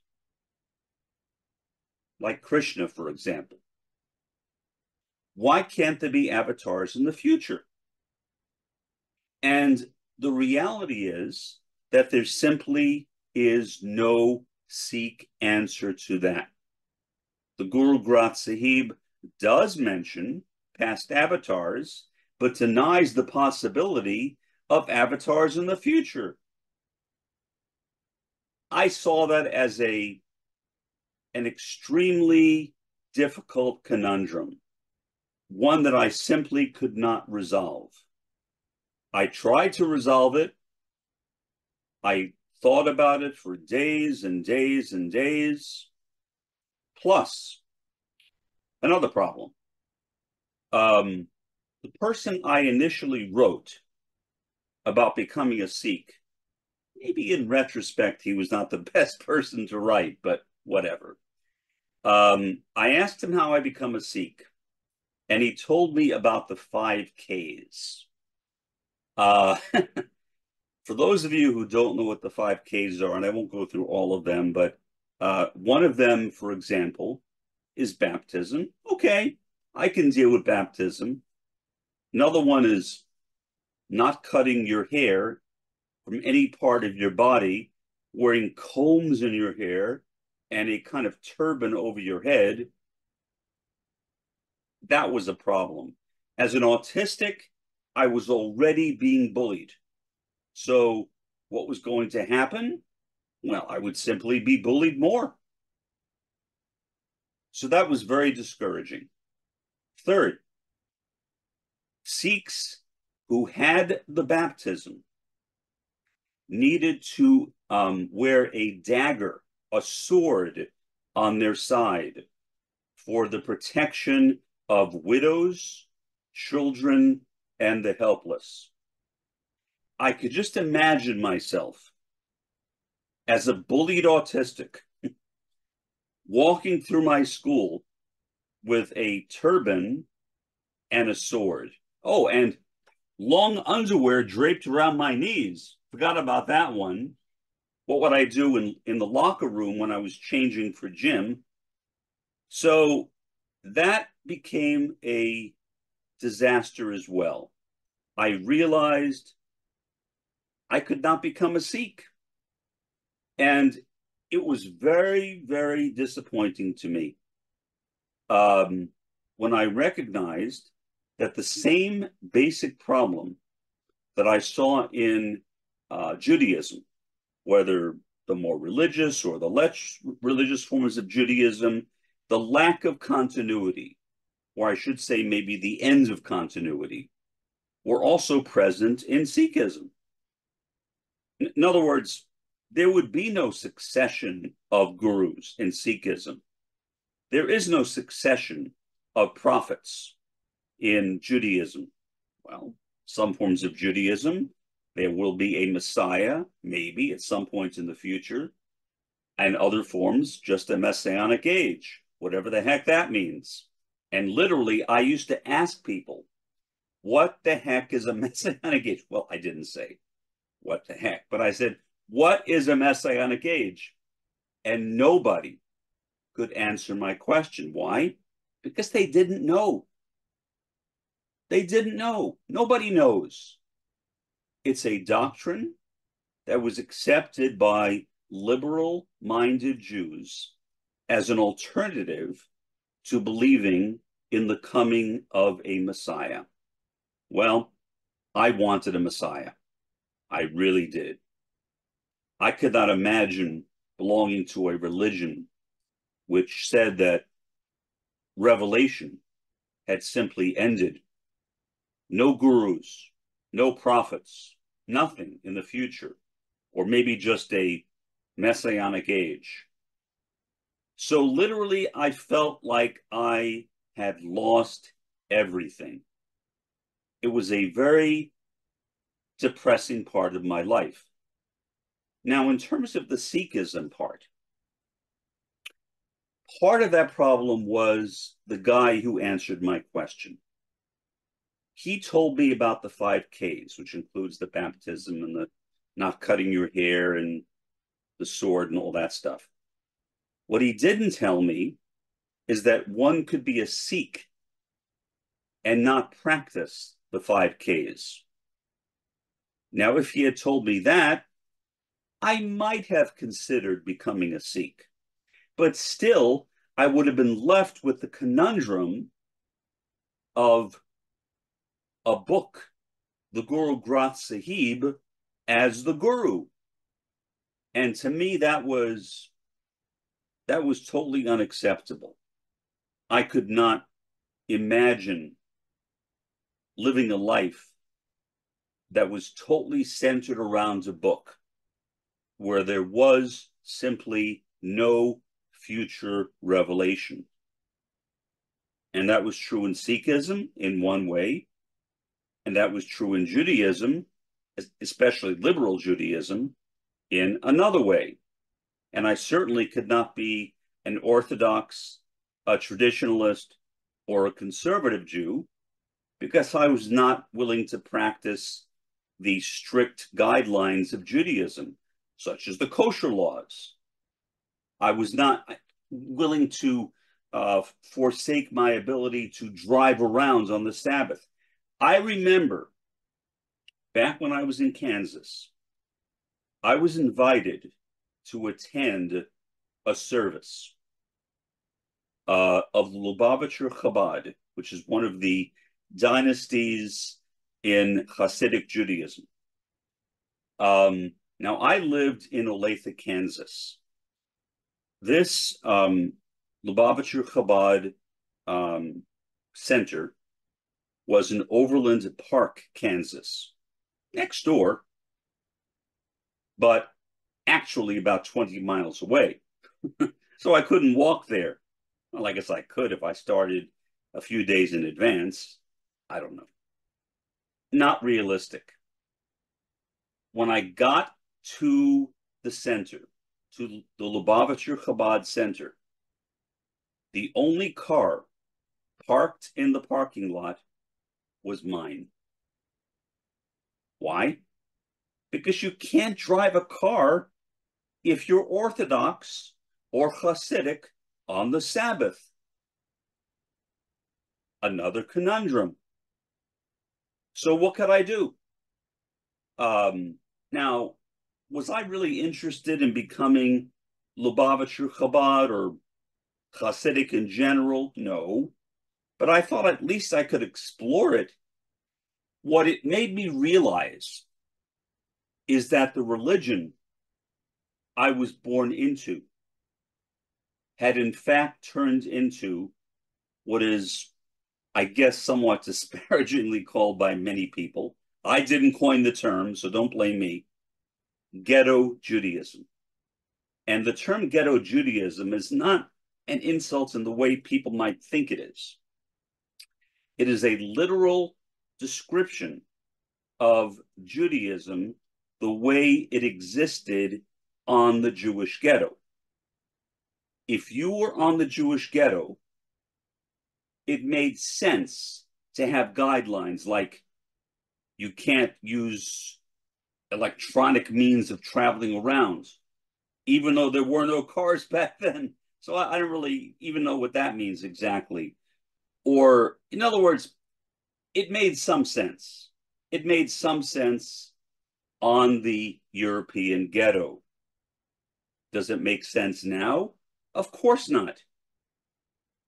The only way you can practice ghetto Judaism or rabbinical Judaism is if you live in a Jewish neighborhood. And I did not. So literally, ghetto Judaism, especially Orthodox and Hasidic Judaism, requires that you live in a Jewish neighborhood so you can walk to Jewish events whenever they are being held. And that was not possible. So Judaism was kind of a dead ender. There was no place to go in Judaism. I could literally not practice any type of Judaism that focused on the coming of a Messiah, aside from the fact that I wasn't willing to follow Jewish dietary and other laws because of the fact that I lived in a non-Jewish neighborhood. And I did not want to join Reform Reconstructionist or Jewish Renewal Judaism because the whole idea is centered on a messianic age. And I wanted a Messiah, for what it's worth. I really wanted a Messiah. And just living for the sake of living without having any hope for the future, I mean, that may be okay for some people. It may be fine for some people. I'm not going to judge what other people want or don't want. But I can say that ghetto Judaism, which was developed on the European Jewish ghetto, can only be practiced if you live on some type of modern Jewish ghetto or Jewish neighborhood, which I did not. So what was I going to do? Give up my apartment and move into another neighborhood? Well, I mean, I could have, but I wouldn't in principle, because I felt that any religion that would require me to actually relocate in order to practice their religion is not a religion worth practicing. And so, again, that was the ultimate conundrum. I literally had no place to go. And that was very depressing. However, in spite of my, I guess you could say, my alienation from Judaism, I can still say that I support Bund, meaning I support a non-Zionist Judaism, given the fact that I was born into a Jewish family, a non-practicing one, but still a Jewish family, and given the fact that I am an anti-Zionist. And that was confirmed to me by the co-founder of this particular Bund movement. And so now I can say that although I don't practice Judaism, and I'm hesitant about whether to even call myself Jewish because of that. I know some people do that because they identify with the culture, but I don't identify with the culture. I was not raised in a culturally religious family, or as it's sometimes called, a Yiddishkeit family. Yiddishkeit translates into English as Jewishness. My family was not Yiddishkeit. We had no Jewish cultural practices in my family. That's the way my family was. We were an extremely secular family.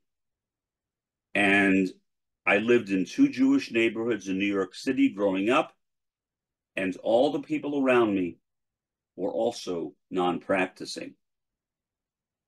So it simply wouldn't work. And so, but in spite of that, I can still maintain some connection. I'm not sure whether I should say to either Judaism or Yiddishkeit, one or the other, by being associated with the Bund movement. And that is something that I love. And I'm happy that at long last, I have found my place in the Jewish community, even though I don't live in a Jewish community. For the time being, this is Mark by Mark A. Foster, PhD. Have a pleasant day and an even better day tomorrow.